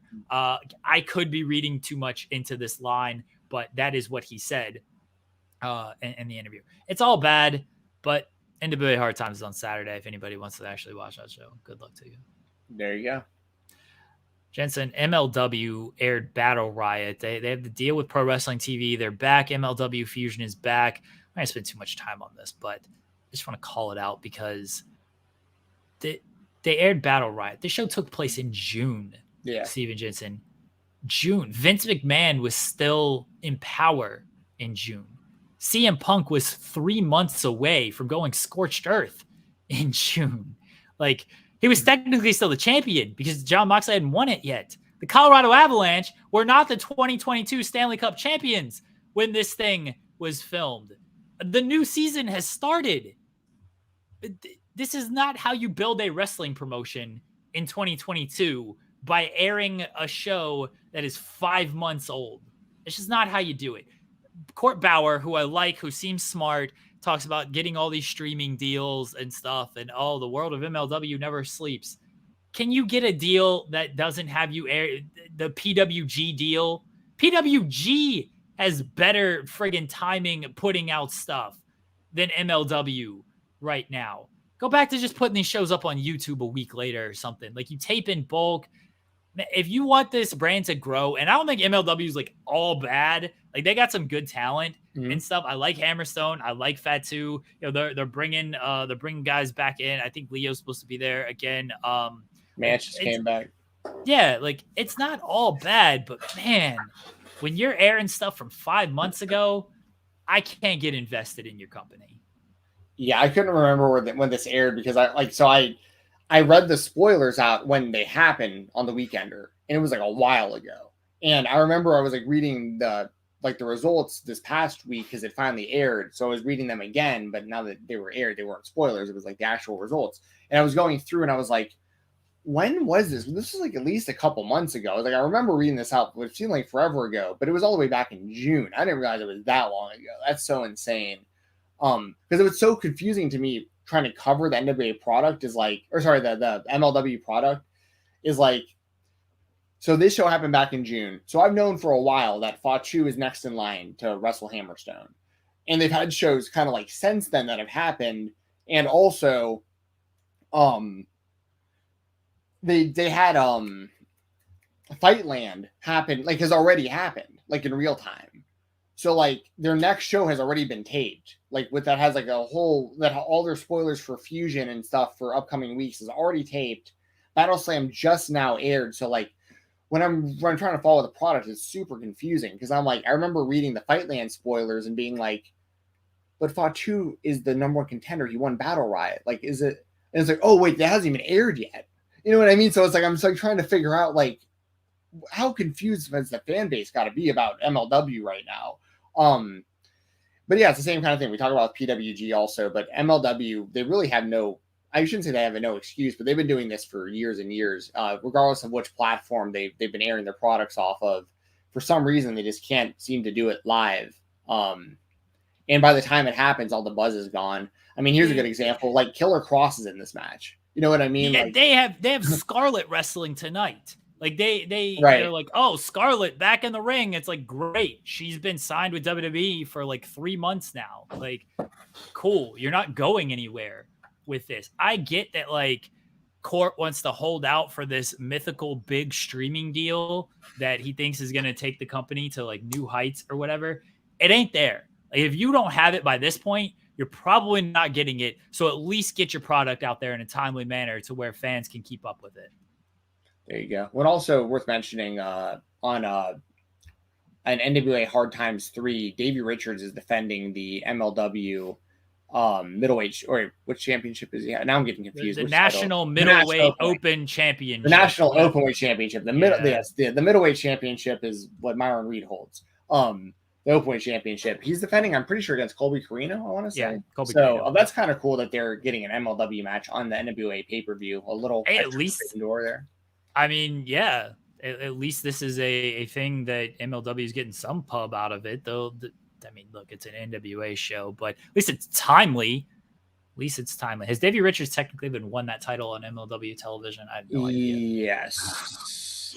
He won it at the same tapings that they did Battle Riot back 5 months ago. So I don't know when that actually aired. I don't know if it has aired. Right. Oh, that's true. Yeah. Good point. All right. Let's move on to our indie spotlight. I'm going to give a big motherfucking shout out. Stephen Jensen, I'm going to see, I believe, a Nick Gage match in Winston-Salem when he takes on George fucking South. George South challenges Nick Gage. George South, mind you, is 60 years old. Yes. And he's like, you know what? Let me do this match against Nick Gage. Let me do a hardcore match against Nick Gage in Winston-Salem, North Carolina, WrestleCade weekend. And it's on Sunday. Usually I try to leave on Saturday night because Sunday's not a whole lot's going on. Man, when I found out Nick Gage and George South was happening on Sunday, I was like, shit, I got to stick around. I got to stick around and watch a live Nick Gage match. So I'm pretty sure I'm going to stick around, watch Nick Gage and George South. I'm excited for this. I'm pumped. George South going to be bleeding buckets at 60. Nick Gage is going to be doing Nick Gage shit there, cutting people. Cass is going to be there. He's probably going to try to get me beat up by Nick Gage or something. All the times I bumped him on this show. Man, grand old time. Excited for this. There, yeah. I mean, it's wild. George South, like you said, 60 years old. I remember last year he had a death match with Colby Carino. He did a death match recently, like this past weekend with Jimmy Lloyd. Yeah, he wrestled Effie recently on GCW. He's still active, bless him. Yeah, he's still active, but it's wild. And he's from North Carolina, isn't he? So he's always at the WrestleCade shows, just hanging out, having a grand old time. George South is great. That's dope, man. That's cool. Have you ever seen Nick Gage wrestle live? Never seen Nick Gage wrestle live. So yeah, you'll have a blast. That's why I feel I have to stick around for Sundays. I gotta watch Nick Gage. I have to. Can't because I don't know if there's gonna be another opportunity to see Nick Gage live. So I'm there. It just makes so much sense. I'm pumped. Yeah, it's kind of random that George South is getting a world title shot. Super random. It's super random. This match is happening. Well, I know, but especially because Effie just beat George South in GCW, but GCW, there's really no rhyme or reason. It's it's just put together the fun matches the fans want to see. Right. Just do cool shit. Especially in North Carolina, that makes all the sense in the world. He's the dude there. Yeah. So. I mean, George South, he lost to Effie. He lost the Ultraviolent Rules match to Jimmy Lloyd. He's been losing. He's going to lose to Nick Gage, but who cares? Just do the match, have fun with it, and it'll be great. I'm excited. Jonas Sire says, see Nick Gage, no, thanks live. Hell no, come on. I'm not a deathmatch guy, and I'll probably be very creeped out and just cringe, ooh, that ain't for me. But Nick Gage is just his presence and his vibe. I got to experience that one time. Just him coming out and, just giving the shout out to his motherfucking gang and shit. I gotta, hopefully Emil's there. Say what up to Emil. Oh, it'll be fine. Jensen, your indie spotlight is Violence is Forever. Kevin Koo, Dominic Guarini. It's the American Wolves. Eddie Edwards, Davey Richards. This was from Prestige Wrestling Roseland 4. It's available now on IWTV. People can go use the code Fight Talk. People can go check that out. This is a good match, and I love seeing the American Wolves in action. I'm really happy Davey's back, and he's been killing it. And I know he wants a big tag run with Eddie as well. And they've been doing some stuff on the independent scene. I think they want to continue to do more. Yeah, and I wanted to make this my indie spotlight this week because I just want people to go watch the match. I'm a big fan of Violence is Forever. I've been a fan of those guys for years. Oh, this is such bad timing because I have to leave in 2 minutes. Bye. You bring it back on. I just have to I gotta wrap this up real quick. Watch Violence is Forever versus the American Wolves on IWTV. Check it out. Kevin Koo is a guy who he's behind the scenes running Southern Underground Pro out of Nashville. Him and Greeny have been the best independent wrestling tag team in the world for years, in my opinion. And right now they're really, really, really putting it all together everywhere. And the American Wolves are one of the best tag teams in the history of wrestling, in my opinion, especially independent wrestling. So check that out. That's a legitimate dream match for me. Show some love to Kevin Koo and Dominic Greeny. They've been traveling all over the world, different countries, all over the place.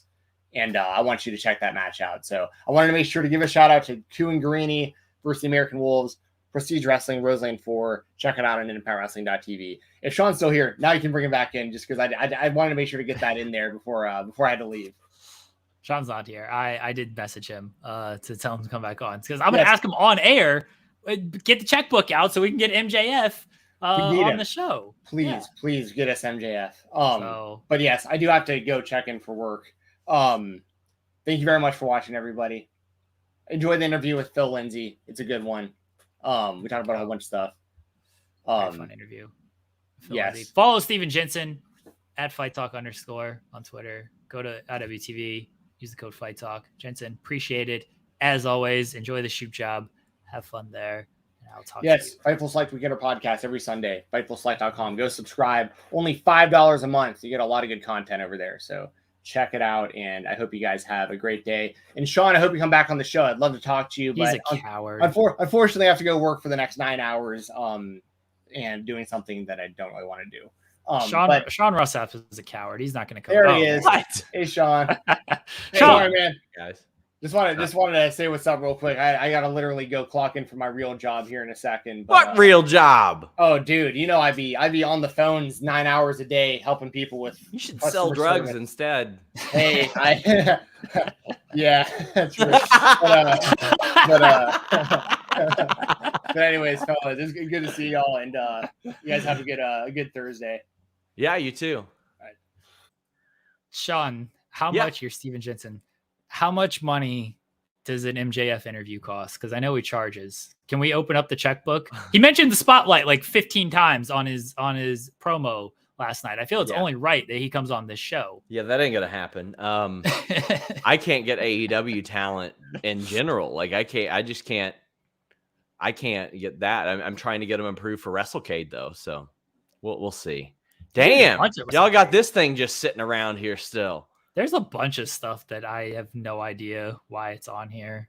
I'm deleting some of it. How about that? That's Good fine. God. Yeah, This I don't overbooked one. There's videos of Caden. Well, that's getting deleted right now. A bunch of just nonsense. There's a bunch that say don't delete. Please don't delete them or Rob's going to yell at you. Who, Rob Wilkins? Yeah. Yeah, I mean, I don't want to upset him. I like Rob. Yeah. Rob's actually good people. So what am I doing here? Why'd you ask me to come back? Oh, so see how much we could pay MJF to get on this show. Oh, that's it? Yeah, I He tweeted ain't at telling him. me shit. He I ain't telling assume me he'll shit. like respond to the tweet and bury you or bury me. So Oh, he'll call you poor if I put it on his radar for sure. yeah, that's You should fine. pay for the check mark, then he'll see it. That's true. That's true. I've told you the story where I at Full Gear 2019 where I asked him to do an interview and he's like, well, how much are you paying? And I was like, well, Sean Ross Sapp is cheap and doesn't pay anything. So I didn't get the interview at Full Gear 2019. Is that a legit story? Yeah, that's a legit story. I've never That's paid where him for an interview. that's where I was in the balcony. I was like looking down at him and I took a photo. He's like looking up at me, like giving me a death stare. And I'm like, don't tweet that. And I tweeted the photo. I was like, don't tag MJF. And you tagged MJF. The thing that happened at Full Gear. Oh, yeah. I do kind of remember that. My God. Or was 2018? What 2018? No, 2018 AEW didn't exist. Man, years just run together. Around here, Here's the easy answer. It was 2019 because nothing happened in 2020. Yeah, that I was trying to think. I was like, it was before the pandemic, but then I was just bad. Yeah, because you went to Full Gear that year and you got a bunch of interviews. I didn't go there because I wasn't convinced we'd be able to get interviews. And I thought that all the WCW people at that StarCast would be carny fucks and try to charge me for interviews. Yeah. Instead of guys like Crowbar who look at you and they're like, yeah, it's probably good if I get in front of like 10,000 people on Fightful Select immediately. So yeah. I did the greatest work of my career. I peaked when I asked everybody about Soul Train Jones. I've never done anything that good. Since. I remember I was like, how can I make sense of this? How can I do something? And I ended up doing a little video. It's still up right now, guys. You all should check that out. Yeah, the peak of my career. It's been all downhill since then. I don't know why. Yeah, arguably, but I'm going to say, I'm going to say you're right there. I mean, I fully admit that. So that's fine. What do you think the peak of my career has been? Probably yelling at me on Sunday. You seem to enjoy that. That was fun. That was good. That was just this past Sunday. Damn, it feels like a lifetime ago. It does. What was the peak of your career? Probably CM Punk and Ace Steel fighting somebody because that got us over 11,000 subscriptions. Now we're in the 8,000s. And like, I was bummed about it. Like, I was like, damn, that sucks. I'd love to be over 10,000 forever. But obviously, we ain't hurting. We're doing good. Writers are getting raises. That's nice. But I need somebody to bite somebody else. So at WrestleCade, I would say, do you think we could just like start some drama at WrestleCade? We'll like plant some rumors and stuff. Yeah. I mean, I would advise getting in somebody's face and yelling at them for being a bigot. But I mean, there are people that will defend that too. But I think if we just beat up Caden, I mean, that's happening. Like that's going to happen. What? anyway. Okay, let's ask the audience. What double team move should we be doing to people at WrestleCade? You say 3D. I say heart attack. Okay, that's a good one too. I think the heart attack is better. The wife has chimed in and said the peak of your career was getting hit in the dick by Denise Salcedo. Well, that's not true whatsoever. The was up. Kai says the was up. Oh no, I ain't headbutting nobody in the balls. Well, you know what? Maybe it'd be you because no, you just basically volunteered yourself. You do the psychosis leg drop. That's true. I'll do the psychosis leg drop to people's balls. And like I got a pretty decent vertical leap, but with the was up headbutt, you're just kind of falling. So I don't want to. I just rather hold the legs. Yeah. I only go into one groin. I'm not going into anybody else's. Should we? I mean, maybe we could be the ones that bite people, and then we could break all the news. We'll have a monopoly on all the news about biting people. Yeah, that seems like a winner to me. Double choke slam. I mean, listen, I don't trust these plebs to take bumps. I don't trust them. The cravat super kick is good. I've been doing a lot of pump kicks. You're known for the cravat. So if you just like cravat them, I'll just like pump kick them right in the face. Like that's a good combo. Was once known for a good super kick too, back in my day. But I love a good cravat. I can pin people from a cravat. I can submit them from it. I can do a lot of stuff from it. It's a very versatile move. You can drop them into a cutter. You can leg sweep them like Lash LaRue used to do back in the day. The Whiplash 2K, he called it. Revolutionary, that guy. Lash LaRue was great. He was good. Very underrated. Very underrated. He does caricature art, I think, now. Good for him. Yeah. Him and Bret Hart should have a rival company. Hey, I'm going to interview Sami Callihan and Jessica Havoc today. Oh, that'll be fun. That show's what, next week? So I gotta rush those interviews out next week. I know people are like, rush? For me, yeah, that's rushing. I mean, you guys are going to see stuff next October that I get at WrestleCade this month. Yeah. I stretched Evilise out until June from WrestleCade and during the pandemic. And fortunately, because I needed that, but I got like 30 people on a list that I'm hoping to interview. WrestleCade will be fun. I'm going to do nothing. I'm going to stand around, just hang out. You staying at 420 High Street? Of course. I think I'm staying... What? Oh, you upgrading? No. We're broke bitches. You're way up here now. Got that contract, and you're like, fuck you, pores. Yeah, pretty much. Wow. Listen, my favorite thing, like this will be Cher Delaware's first WrestleCade. Yeah, she's coming. So she goes, "Oh, where are you all staying?" And I was like, "The answer is always 420 High Street. If it isn't 420 High Street, for those of you who don't know." 420 High Street is the actual address of a hotel that a lot of people stay at. And it's not great. It's not terrible. Like I've had much worse. Yeah. It's fine. But I never tell people, well, I just told people now, but I never tell people like what it is, where it is. But if you go there, you have to stay there the first time. Otherwise, you don't mean shit to me unless you've experienced this rite of passage. She goes, "What is 420 High Street?" And I said, "It's a goddamn rite of passage." And then she messages me back 3 minutes later and she goes, "Cass told me it's just that shithole you guys stay in." You guys are too fancy now. Can't. Buddy, your Ricky Morton situation was my favorite WrestleCade story of all time, though. I'm going to fight him this year. I think I'm going to just fight Ricky Morton. That's going to be the job. I'm going to bite Ricky Morton at WrestleCade. That's Do you guys know this story? Listen, I'm not Stephen Jensen, but this is getting clipped and put on scraps right now. This is what's happening. So last year I'm at WrestleCade. My wife went with me last year. She runs camera for me, does a lot of that. And Ricky Morton's walking right towards me. And I'm like, well, who is he after? Is he going to go talk to Evilise? She was next to me. What's going on? Like, why? He's Jesus in North Carolina. Yes. Like, legitimately. Any of those toothless, gummy women that were there, he could say, "You're mine, lady." And she's like, "Yeah." And most of the dudes too. Like he's Jesus Christ in North Carolina, much less Winston-Salem. And he walks up to me and he shakes my hand and he goes, brother, I'm begging you to read your messages on Twitter. I was like, what, me? He's like, yeah, I've been messaging you like crazy. I opened up the message. He was trying to get tryouts for his son. Like, I ain't the guy. QT Marshall is right across the room.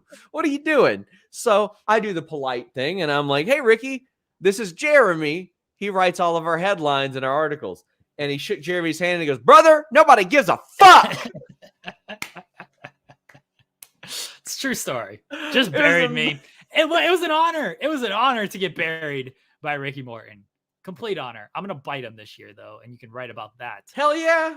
Fightful Select. You should pitch yourself as the new Rock and Roll Express member. Say, forget your son. Forget Carrie. I'm here. I got dark hair. It won't be the new Rock and Roll Express. It'll be the slightly used Rock and Roll Express, but whatever. One time only Rock and Roll Express. You can do it. I'm fine. The thrift store Rock and Roll Express. I can go with that. I'm gonna fight Ricky Morton. I know Cass knows Ricky Morton as well. Cass knows everybody. Cass knows everybody. Listen to this bullshit. Cassidy Haynes, listen, guys, he knows everybody, and it's a running joke that he knows everybody. But I posted a wedding picture from Jeremy's wedding, and a girl I've known for 15 years, who not a negative thing, hasn't left our small town, Maysville, where we grew up. Never left, ever. She messages me and she's like, who's this guy with the long hair standing behind you?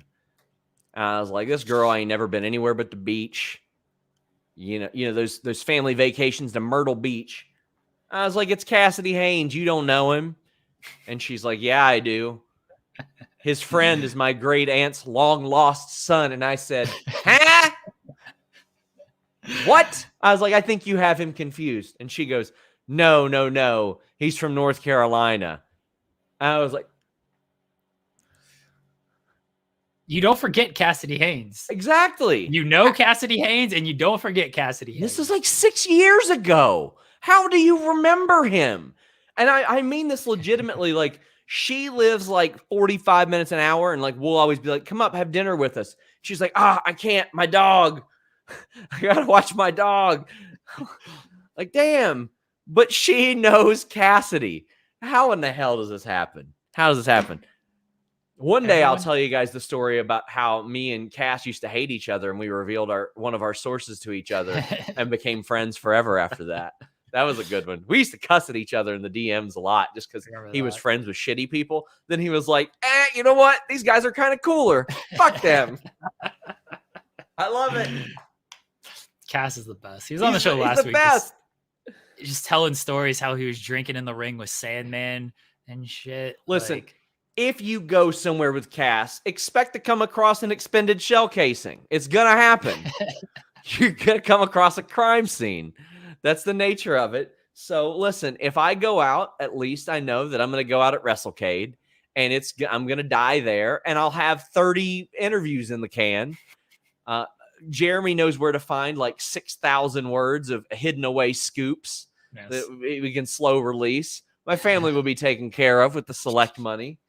We're all right. You're like all the rappers that record all this stuff. Yeah, releasing stuff after they're dead. I finally put one out the other day, the Scarlet Damian Priest one. I wrote this story in '94. That's how I felt. It was a pre-pandemic scoop, and I was like, I gotta release it sometime. The MLW of wrestling news just posting shit from 2 years ago, acting like it's new. I love it. Somebody sent me a Q&A question. They said, "What's up with Scarlett working the Battle Riot show?" Yeah. I was like, that was in a pre-going off on Billy Batty world. What are you talking about? I said I wrote this scoop a long time ago. A really long time ago. And Patreon makes my messages skip. They leave words off all the time. They got to stop hitting the table. All right, Sean. Thanks for coming on and just telling stories, pal. We're gonna run our interview with Phil Lindsay. Yes, that's what we do. Phil Lindsay was in the creator spotlight. He talked about how everyone hates him on Twitter. Do you hate Phil Lindsay? No, I love Phil Lindsay. He's great. I mean, did he cause me to be in the deepest depression of my life at one point? Yes, absolutely. It's his fault. He led me to being depressed. A chain of events, a domino effect, because we had him on a show, certainly made me want to kill myself for a little bit. I don't know, but he's a great guy. That's gonna sound horrible. That's gonna sound horrible for people. And I'm gonna say people who don't know what we're talking about. Literally, like no one knows what we're talking about outside Nobody. of me. Well, maybe like 10 people now. Yeah, like I get it. That's partially. I'm good now. Because I'm good now. That's partially my fault. I suggested Phil. I was like, hey, what if we have Phil on this show? And then that was a bad idea. Thanks, Phil. Yeah, thanks, Phil. We love you, buddy. Phil Lindsay was on the Creator Spotlight. Everybody, and get that to go away. That's a nice shirt. What kind of shirt is that? Mine? Yeah, it's a thing called Fat Boy Fight. They hit me up on Instagram. They said pick out a few of our shirts, wear them every once in a while, and I liked them. I actually liked them a lot. They I'm should supporting send me more. Our terrible baseball team. Oh, I'm supporting. Yeah. Oh, not great. My God. All right, everybody. Enjoy our interview with Phil Lindsay as we talk about his feature writing at Bleacher Report Complex, talk about Grapsody, and we talk about the hate for some reason he receives on Twitter. Welcome back, everyone, to the Creator Spotlight here on the Spotlight. I'm still Jeremy Lambert. That's still Stephen Jensen. And below us, a man you know here from Fightful.com. You can catch him every single Saturday, almost every single Saturday, except when WWE is accepting their money from the prints and the blood. Otherwise, every single Saturday at noon Eastern on Grapsody. It's Phil Lindsay. And on Bleacher Report, Phil, how you doing, buddy? I'm good. How are you guys? Good. We tried to. I talked to Will and Reg last week, and I thought Grapsody should have been on Peacock, and the other show should have just put that on YouTube or something. You guys shouldn't have been booked. That was bumped. That was a travesty that you guys had to move days for that show. Absolute travesty. Yeah, this is twice this year we've had to move for WWE because they decided, hey, we're going to just throw a pay-per-view on a Saturday afternoon. Terrible. Then you got yourself in trouble, Phil. Let's start with this. Usually I start with like, how'd you get into wrestling media and stuff? I'm going to start with this quick backstory of, I told you a long time ago, do not get too many followers on Twitter. Just don't do it. It's nothing good comes out of it. And Phil, you do too good of work. You do too good of work. You got too many followers, and now you just tweet simple things, and you get yourself in trouble. What are you doing? Yeah. What are you doing, Phil? It's amusing sometimes to me. Sometimes I tweet stuff that is clearly to pop myself. I do that quite often. Like sometimes I'll just post something like simply a GIF. Nobody knows what it's about. Nobody understands the context of it, but I do, and I'll laugh at it. Or I'll tweet like, 2 sentences. One of the funniest things I've ever done that somebody got mad at, by the way, is for about, I want to say 3 days in a row, I was posting, we don't have to do this, guys. It was just, we don't have to do this, guys. That was the entirety of the tweet. There was no context to it, just, we don't have to do this, guys. And I did it, I want to say 3 days in a row, and it took that amount of days for somebody to finally see it and get mad at it. Wait, so what did they say? Like how? Like what were they mad about? Okay, so the context of this is what started me doing it is I would get on and I would see people arguing about something wrestling related, Sure. wrestling Twitter, and I'd be like, I just would tweet, we don't have to do this, guys. And so the third day that I tweeted this on was the day that the Swole stuff was happening, and somebody took this to go, we do have to do this, and if you don't see anything wrong with what Tony Khan said, I was just like, that it was a running joke. You were just doing a morning thing of just a general, we don't have to do this. We don't have to do this. It was just a bit, and I think what happens a lot is it's usually people that don't follow me or they don't really understand how I tweet. And so they'll just see one tweet and they'll just blow up at it. Just like the recent fiasco of this weekend of that was a really weird tweet for people to find. There was no hashtag on it. There was no context to it or anything. It was just like, it's given overbooked.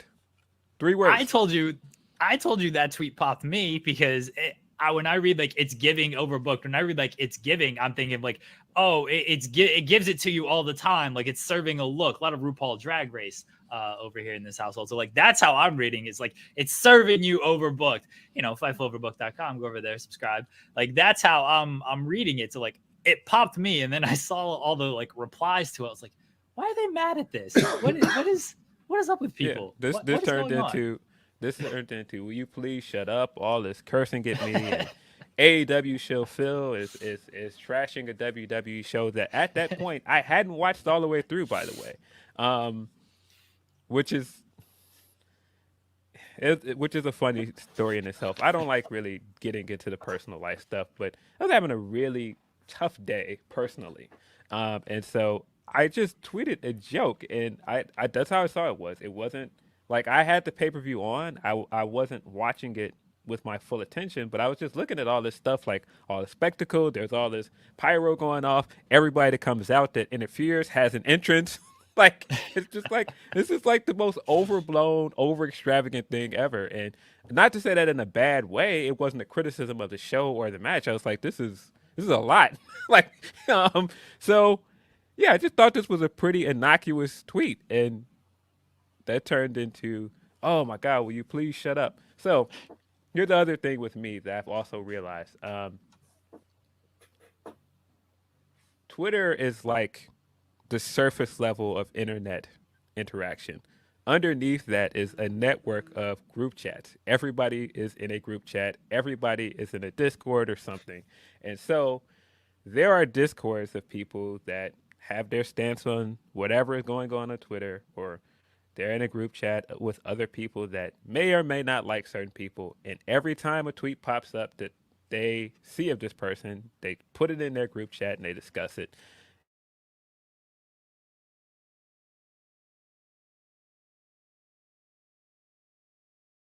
Jump on this immediately and go, this guy's tweeting again. Let's go. Let's ride on this guy. And it's like, I don't know. This was a pretty nothing burger tweet to ride on me for. And I've seen worse things. I've tweeted dumber things than that. I've learned. Oh, go ahead. No, I was just gonna say, I just think that people have this perception of me at this point. Because I tweet very positively about AEW. I've made it no secret that I prefer AEW to WWE. That's not to say that WWE is bad. It has its moments when it's not good, and if it's not good, I will say it's not good. But I think people have just decided, because I work at Bleacher Report, and I've been very positive about AEW, that I only trash WWE, which is also funny because I think if you follow me, you would know that's not true. But I think this is people that don't follow me. I've learned that there is a deeper side of Twitter and everything, kind of through your tweets. When I see people just like mad at you over your nothing tweets, I think they're nothing, because you, very similar to me, very similar to Reg, we're just like popping ourselves on Twitter and just like laughing, like, take this however you want. But then I see like people get like legit mad at you, and I see your responses to them, and I'm like, how are they finding this? What are they doing with this? And I think nothing of it. And I see it with Sean all the time too. It's like, why are they going out of their way to search for this stuff and to find this stuff and respond to this stuff? I don't understand it. I don't understand it. I'll never understand it. Yeah, I know you fairly well, at least through these types of circles. And I read your tweets. I think they're funny. I'm like, who's actually mad at this? But then I learned that, yes, like you said, there are group chats and like underbelly of Twitter who are, I don't know if this happened to me, to you, Jensen, to anybody listening to this. Your tweets are just being passed around in group chats like, oh, look at this idiot, and everybody's just actually mad at you.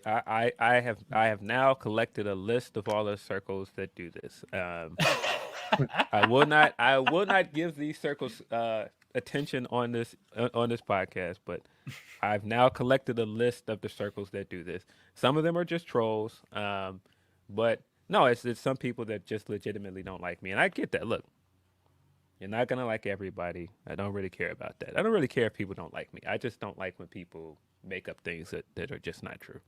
And fair. People do that quite often with me. They just try and make up things that are just not true. Like with that, just to try and make up that I'm just bashing the pay-per-view. Listen, I don't care enough about this Saudi pay-per-view to make that a big deal. And I mean, even if I didn't like the pay-per-view, who cares? Who cares? Yeah. It's not that big of a thing. And the people that do it, funny enough, that are like, oh, well, you hate everything WWE. You can look at their tweets about AEW and they're worse. One of the guys, I kid you not, one of the guys that got mad at that tweet, if you go and look it up, their quote tweet to me was, I can't say the word that they said on here. That was what I was called. But they told me to shut up. And right above that tweet, they said, they retweeted a guy saying, Logan Paul is better than everybody on the AEW roster. And I was like, but my tweet was that bad that you had to tell me to shut up. But you retweeted that tweet above it. Come on, sir. Come on. Like, I know what this is about. You're a super WWE fan, and your circle is people that are super pro WWE, and also people that don't like me because I appear to be super pro AEW. Well, the crazy thing is, like, and I've kind of learned to battle this way, just personally. I try like to kill them with kindness approach the most that I can. But then after that, I just ignore people. Like, that's just kind of my style.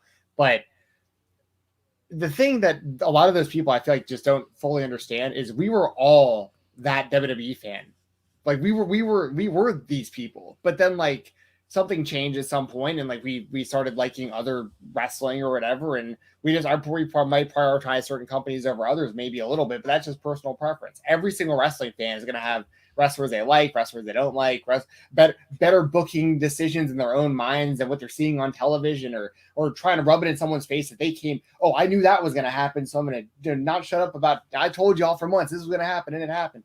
Like, but at the end of the day, like, it's amazing they get so mad over this kind of stuff, because I'll tell people like that all day. Listen, I love the WWE. I get it. Like, I used to, we all did, but it's okay to like other stuff too. And if you prefer AEW over WWE, you're allowed to. Just like you're allowed to prefer WWE over AEW. It doesn't, it's all good at the end of the day. Like, if you're a wrestling fan, should get along with all other wrestling fans at the end of the day, because like, we're wrestling fans. You know what I mean? Like, it's amazing that like it's as divided as it is when it comes to that kind of stuff. Yeah, I think that I'm also in a precarious situation because I am, considered media. And I think that people consider me a person that is trying to build narratives for one company and create narratives to knock down another company, when that is just simply not true. I've made it very known. I say all the time, hey, don't support these companies. Support wrestlers you like. It doesn't matter where they're at. Support the wrestlers you like. I don't know. But again, these are people that don't really listen to me regularly or really follow me. They just look for tweets to dunk on. That's it. It's true. And hey, the perfect example of that, I haven't been in the WWE for a long time. I'm wearing a WWE branded Cody Rhodes hoodie because I support Cody Rhodes. I'm a fan. It doesn't matter. Like, I'm going to support the dude, just saying. So just to your point, like, be a fan of these wrestlers and where they're at. If your favorite WWE wrestler leaves the WWE and they wind up on the indie circuit, go support those independent companies and go buy their T-shirt and support the person. Yeah, I don't know. I just think people really need to chill out with certain things. But I also realize that certain people have made it a vendetta with me, and that's fine. I just don't, know what that really does for you. Well, I think you're also going to get a lot of haters just in general because of how successful Grapsody is and stuff. You know what I mean? Like, there's just going to be a certain pocket of fans that are just going to disagree with everything you say because they think that they should be you doing it in front of a lot of people and having their opinions out there and stuff. So there's also just like a level of success I feel like people reach that like you're just bound to get a certain amount of haters no matter what. I have to be very political with my answer to that because this isn't paywall, Phil. I know specific people that feel that way about me, and I know a specific person that has been hating on me for about 3 years, like before Grapsody even existed. It's weird. I don't know. It's weird. That's a long time to hold a very petty reason to dislike somebody, and like I always say, like I think there can be a level of jealousy of like, oh man, I wish I did that type of thing. Because like I'm not gonna lie to anybody. Sometimes I feel that it's not even like I'm jealous this person did it. I'm just jealous of like I'll use a Will Smith reference. He did the song "I Wish I Made That." Like sometimes I'm jealous of like, man, that's really good. I wish I had thought of that. Like that's really creative. I wish I had thought of that. Then it's just like, well, you have this platform to kind of do whatever you want. Just go out and kind of do this stuff. Like, I get it. Some people may not have like big platform and stuff, but we've all got platform through Twitter. Anybody can get a YouTube and everything. Like there's work to be done. And if you just do good, consistent work, it just, a lot of times stuff just starts finding you. And you got to knock on a few doors, but yeah, a lot of times stuff will just kind of start finding you. So it's not necessarily like, oh, I'm jealous. Like I deserve this opportunity. I deserve this opportunity. But yes, I will fully admit that I'm like, oh man, that's really good. Like I wish I was smart enough to actually come up with that and do that. That's the type of jealousy I have towards people. I'm going to, go ahead. Yeah, there's a lot of people making great content out here. I try not to, judge anybody's content, but I think sometimes people do things and I'm like, oh, how are they doing it? Or like people that are getting all of the big WWE interviews, I have yet to get in that circle where I can make that connection. And sometimes I'm just like, man, come do our podcast. What's going on? But again, that's not me knocking anybody else that's getting those interviews. I just think that, it just hasn't happened. And sometimes that has nothing to do with how good your work is or, anything else. Sometimes it's just a matter of who you know. Oh, I can't stand Chris Mueller because he gets all these big interviews that I wish I got. Like, I just can't stand that guy. Let him know that next time at the Bleacher Report party that I assume you guys have like annually. Let Chris Mueller know that I can't stand him. Thank you. Chris Mueller is actually instrumental to a lot of stuff that I've managed to do. I would not be at Bleacher Report without his recommendation. I don't know if people know this, but we wouldn't have gotten that Jade interview for Grapsody without him giving her the wink to go, hey, why don't you do my friend's podcast? That's how we got that interview. And funny enough, I know somebody that was mad at us about that interview and assumed reasons why we got that interview that were just not true. But see, don't tell me Chris Mueller is still a nice guy. He's legitimately like the nicest dude, and I'm trying to get him to fight somebody, or I'm trying to get somebody to fight him. Like, how I am. I'm trying to always pit people against each other, which I realize is terrible. But Chris Mueller's the nicest dude. I can't stand him. No, he's great. He's done me a lot of solids. Can't say enough good things about him. No, he's fantastic. Chris is the best. How did you get started overall in wrestling media, Phil?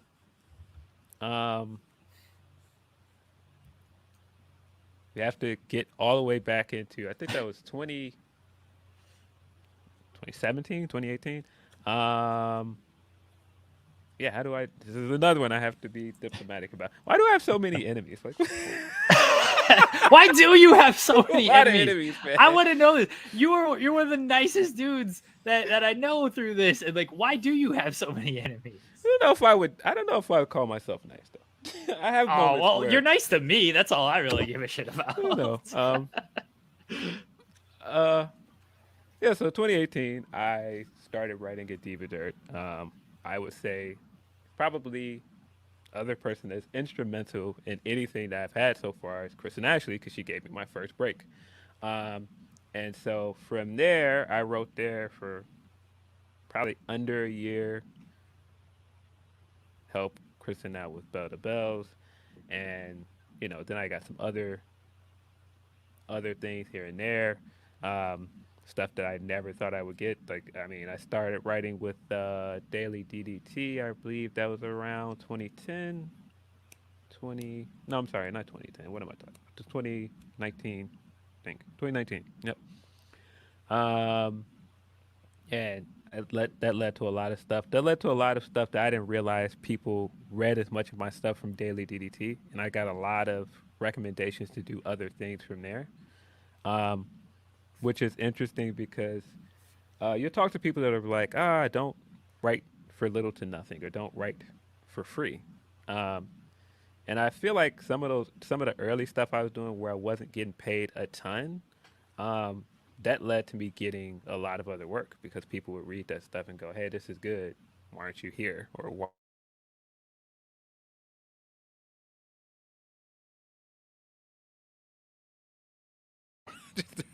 I could just admit that some of it is just dumb luck, but I think that there was a point where I was writing a ton.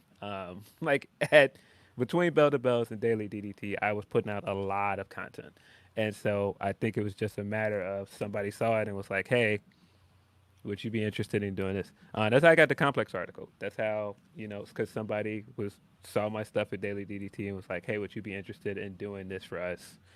And that was just kind of a one-off freelance thing. And the Bleacher Report thing came kind of the same way. So yeah, just a matter of just kind of grinding for a few years. Yeah, when that's Oh, sorry. Go ahead, Jeremy. Oh, I was just gonna say, like, that's how I first sort of took notice of you, and I just saw that you just put in work on those sites. I just saw, like, every single day, like every time I check it, you were doing like 50 posts a day, and like I, as someone who just does news for a good chunk of my day, I respect people that just have that work ethic and have that type of output. I was like, oh, I see Phil, he's out here just like working really hard, and I think that's sort of how we connected. And I was like, I want to talk to Phil with the Double or Nothing review a few years ago. And yeah, but that's how I first started noticing you, is through those sites and just your overall work ethic. And you're right, is like, yeah, a lot of that stuff, you might not get paid a lot, might not get paid anything, but if you just like kind of continue to put in that work and you have the ability to do so, it can lead to bigger opportunities. I do want to talk about the Complex article here in a second, but go ahead, Jensen. And I was just going to kind of echo that as well. Like, we've talked about that on the show before too, with some of our other guests, about how important it is to be willing to, do work for free or for less than what you think, just for the opportunities potentially when they come up. I know I wrote for Daily DDT for a little while as well, and that was the same kind of thing for me, where I had reference to stuff. If people said, "Hey, you want to write? Do you have anything you can show me?" I have something I can show you. Same with a podcast, even if you're not getting paid, or you don't think that like a lot of people are listening. It was the same with me in the Weekender. Like 4 years ago, Sean needed some audio for Fightful Select, and he was like, "Hey man, I've had you in mind. Like, can you just send me some audio of some of the stuff you've done?" And I had some audio there, and he was like, "Yeah, this works." It's just like, but it's it's being there and being prepared for when the opportunity comes up and the timing's right, and you're ready to jump right in. And I want to hear about the Complex article as well. And I want to also, of course, hear about how you linked up with Will and Reg as well, because like obviously what you guys are doing with Rhapsody, I think is pretty fantastic. So if you want to talk about the Complex article first, I'd love to hear about that. So the Complex article came years are all melding together. I feel like it's October or November 2020. I have it pulled up. I don't know when it came together, but that's when it got published, November 2020. 2020. So at that time, I had not left Bell to Bells, but I kind of had my foot out the door because I was doing more than one thing. That was the year I started at Bleacher. I had also started doing the editing, and I had my own column at Sportskeeda as well. And so, yeah, busy time. That was also like right when the Wednesday Night War started, so I was also trying to cover two shows on the same night. It was a crazy time. But I got a random message out of nowhere from editor at Complex, and he was like, "Hey, we're doing this article with AEW on diversity. Would you be interested in writing this?" And I was like, "Never heard of this guy. Who is this guy? Is this a rib? What is this?" And so, of course, I did my research and tried to, learn as much about this guy and figure out, like, is this real? And I was like, yeah, sure, I'd be interested. And then that turned into, hey, hop on this Zoom call with me. And I said, okay. Hopped on a Zoom call, and I'm just sitting there the whole time like, what am I doing again here? How did I get invited in here? Sometimes I still don't know what to make of that.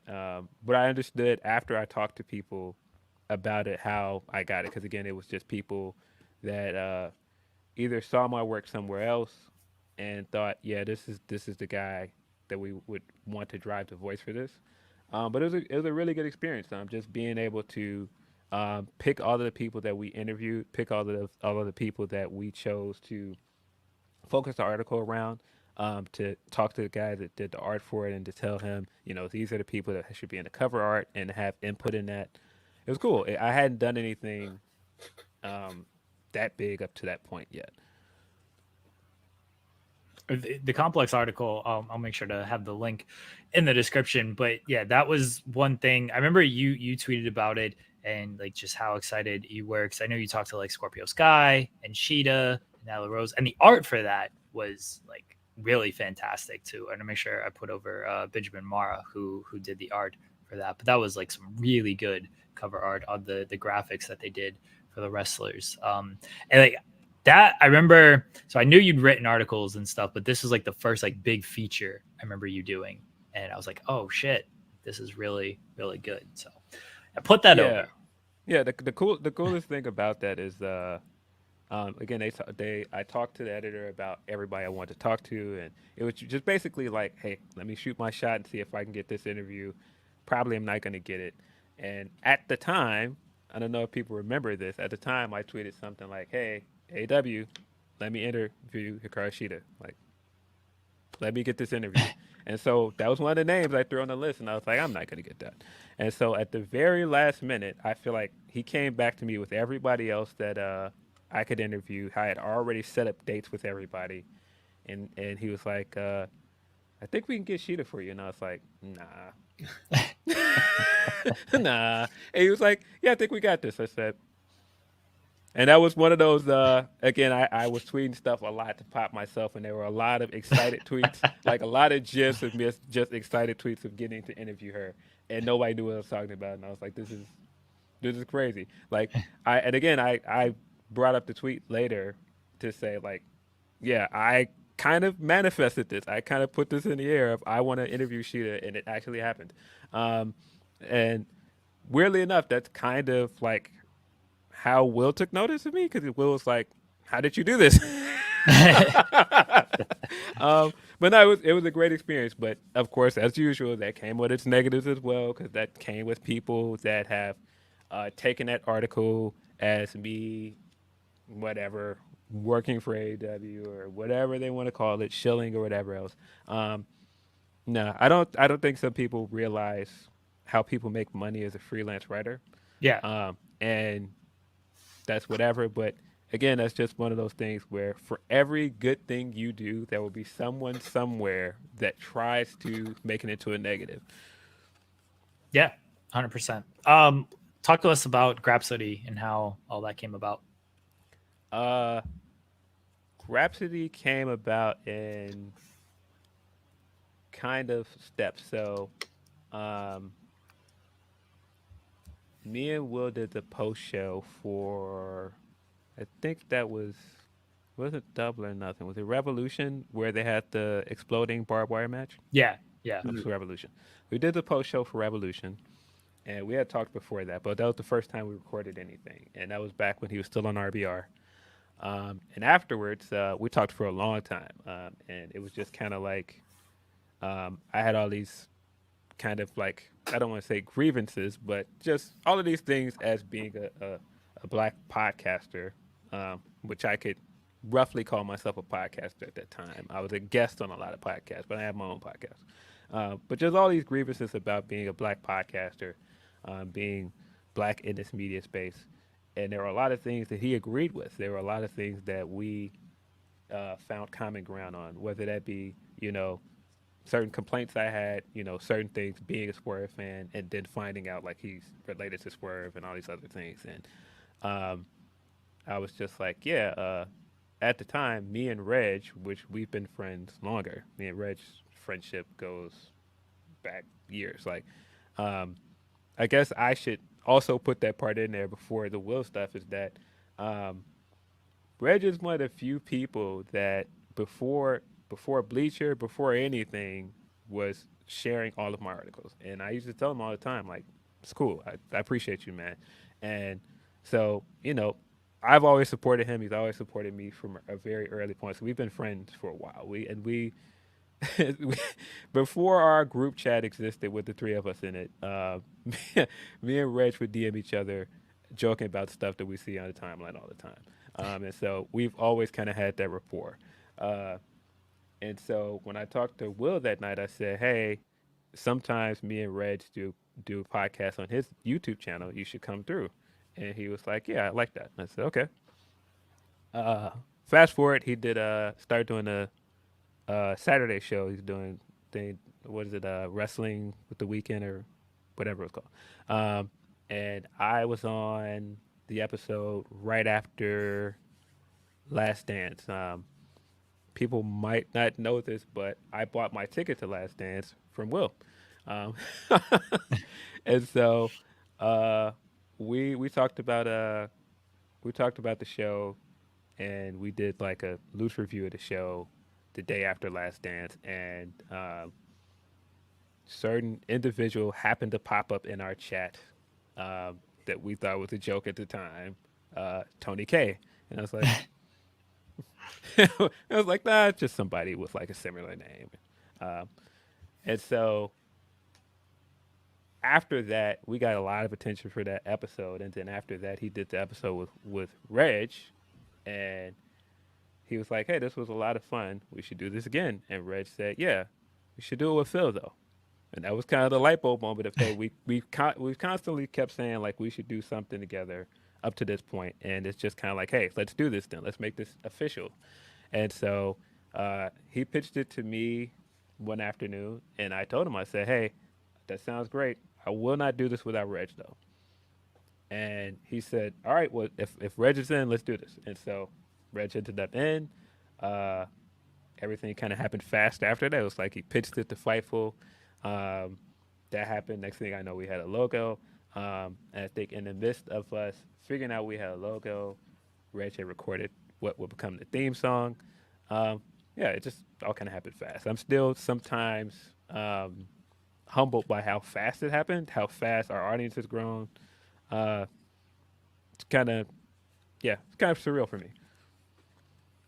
You guys do just fantastic work. And I remember when I found out about it, I may have been one of the first to know because Sean clues me in on a lot of stuff. And he, like, when the initial tease was kind of coming, I was like, "What's this about?" And Sean clued me in on everything. And I was like, "Oh, okay." Like, I may have actually messaged you of like, "Oh, I know what's going on here about what's to come." But yeah, I was very excited for you guys. And then like, you guys have just killed it ever since. And it's great to see, despite my beef with Reg, that he wouldn't follow me for years, that I've called him out on. And Will has talked to me about like him manifesting everything as well. It's a very cool story. It's a cool story how all that came together. And now you guys are going to media scrums together, making CM Punk cry, getting shout outs from FTR and everything. Yeah. That's a weird night. That's in Chicago. For Forbidden Door, and Will was sitting in the front one. I was sitting behind him. So when Cash was like, "Yeah, Grapsy," you could see like me behind him, like, "Wait, what?"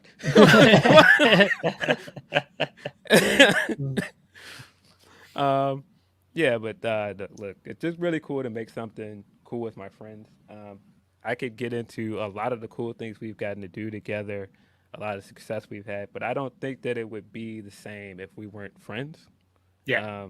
And I think that a lot of the joy I get out of this is getting up on Saturdays and either goofing off or talking about wrestling with my friends.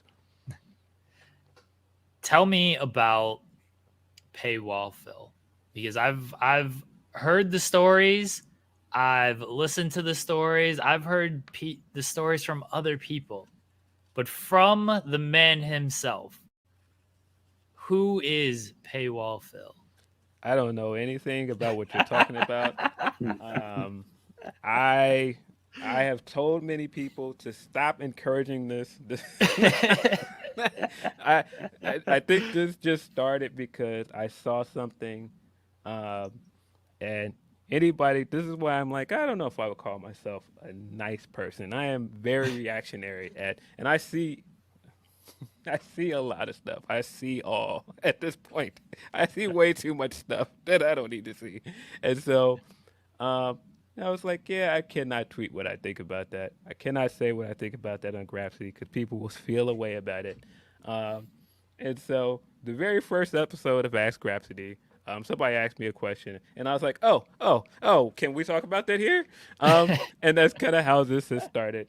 And yeah, I've definitely said things at times where I was like, man, I probably shouldn't have said that because somebody's gonna hear that, and yeah, but oh well, what can you do? Do you remember what that topic is that made like that light bulb went off? You're like, oh, wait a second, I can say that here. Yes. This is not paywall, Jensen. He's not. So I can't give it for. Okay, let's pay $5 a month, everybody. I can tell you what it was, but I won't give everything that I said. It was a period where people were doing the whole, oh well, AEW and their representation, but those same people were also tweeting weird things like, Triple H or Cody with a kufi on their head, and I was like, what are we doing, man? Like, I don't know. I don't really like it. I don't like it.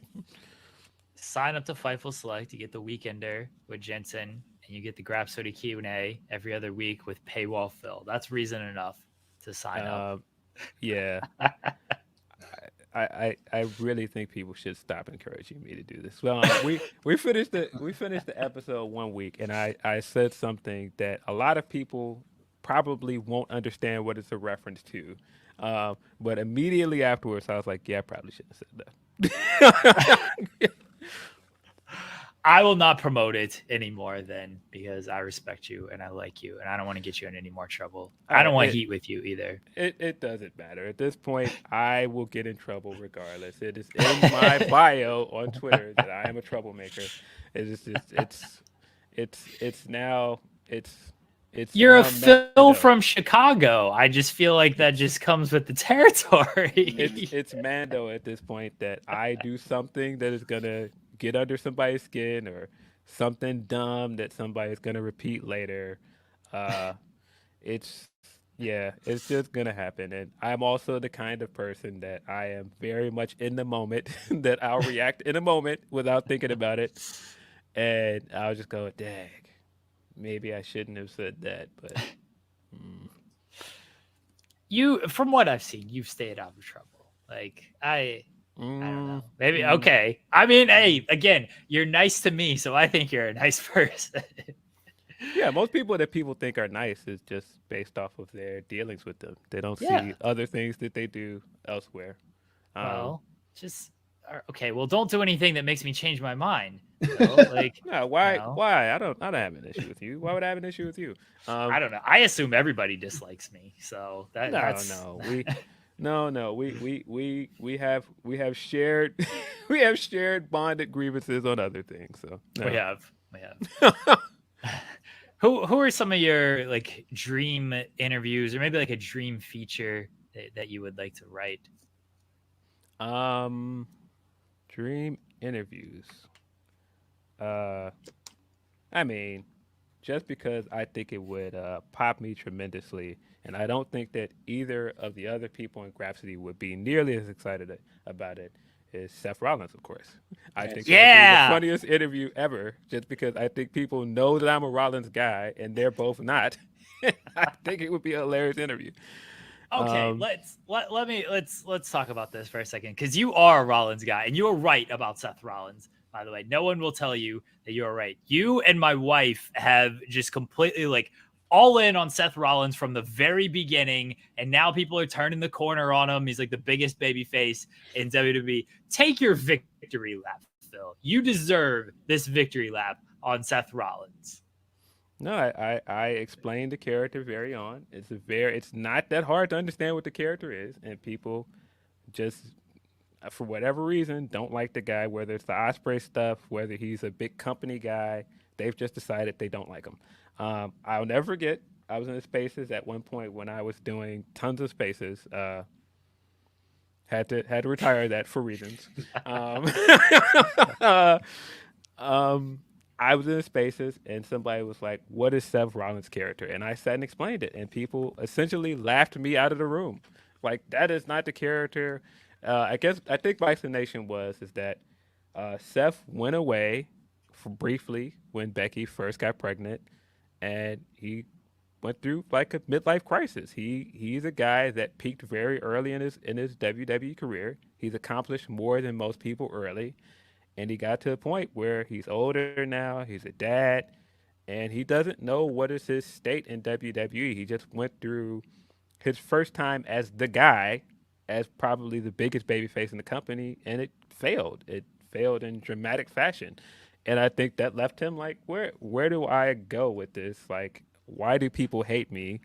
And I think he was like, no, people don't hate me. I just have to give them what they want. They want me to turn heel, so I'm a heel now. Look, guys, I'm doing heelish stuff. Oh, you don't like that stuff? Don't people think it's cool when you dress nice and use words like drip? I'm using drip. Isn't this cool? Aren't my outlandish outfits cool? No, you still don't like me? Didn't you guys like that laugh I used to do with Architect? I'll do that all the time. Don't you guys love me now? I'll wear the glove too. Love me. And it's like, oh, that's not enough? I'll put freaking in my name again, just like that shirt you guys bought. Still don't love me? How about my theme song? You don't like my theme song? It's great.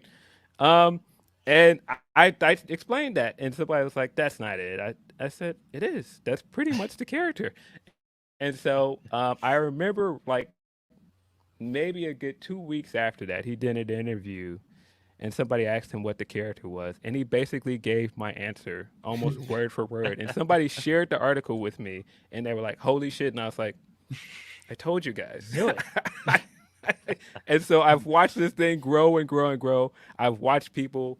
At one point, I said, man, as much success as Roman is having, Rollins is having better matches than him. He's getting more over. No, Rollins is having a better year than him. And people were like, you're wrong on this. And I said, all right. And I've been watching people come along more and more like, man, Rollins is killing it. I was like, I told you guys. I don't know.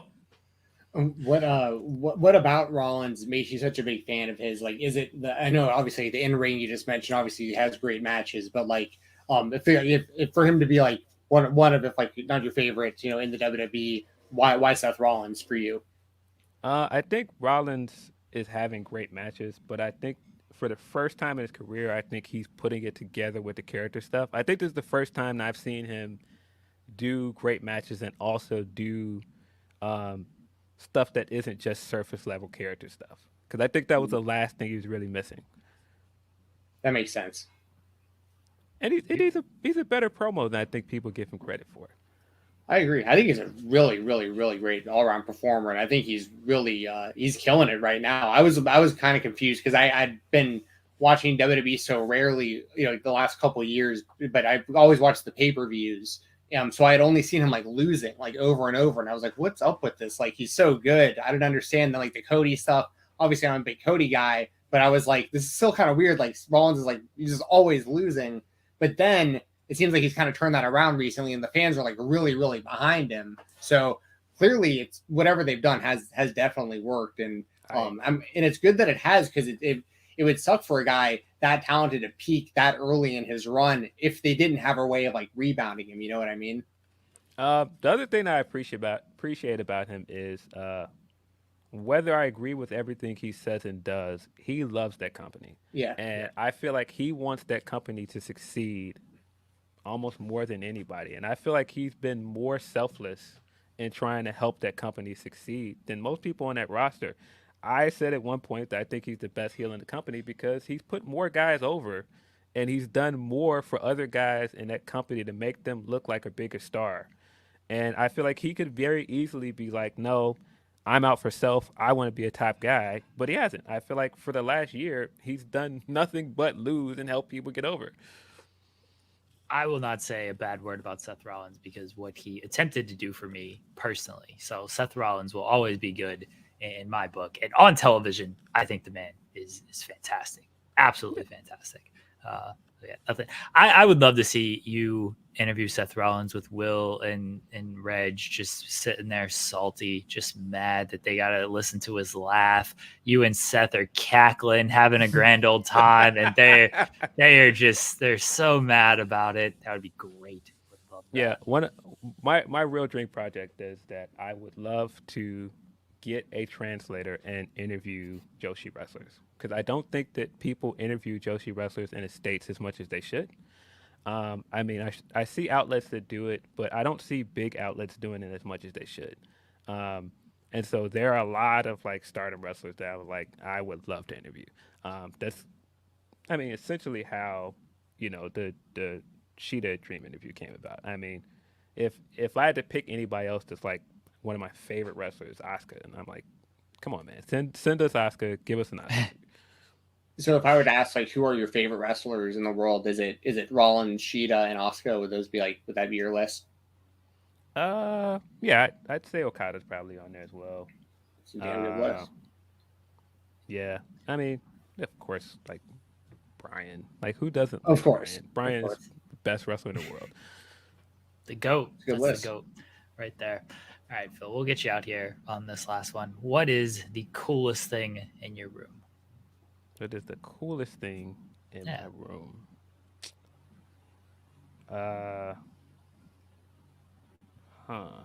You can't choose yourself. You got to choose something in the room. I haven't had anybody choose themselves. I know. I just thought of that actually. I was like, that would be kind of good. Yeah, I have a ton of junk that I have. It's not really junk. It's just a ton of stuff that I've collected over years that I have not hung up anywhere. I have a copy of the Power Rangers the movie poster somewhere with almost the Ooze one. No, just the original movie poster with like okay. all 6 members on the front, and I think it's signed by at least 4 of them. I think I'm only missing 2. That's dope. Big Power Rangers find it right here. Yep. You have to find it, Phil. No, I have it. I just haven't hung it up. Okay, where's it at? You gotta put it. You gotta show it on camera. I want to see it. I had to get up and get it. Yeah. Oh, and that's what everybody just leaves and gets up and they goes and get it. They go and get it. I didn't know you wanted me to do like a whole show and tell. I just thought, describe it. Hold on. Come on, Phil. Let's Watch go. the product, Phil. I love that. Everyone's always so thrown off by that.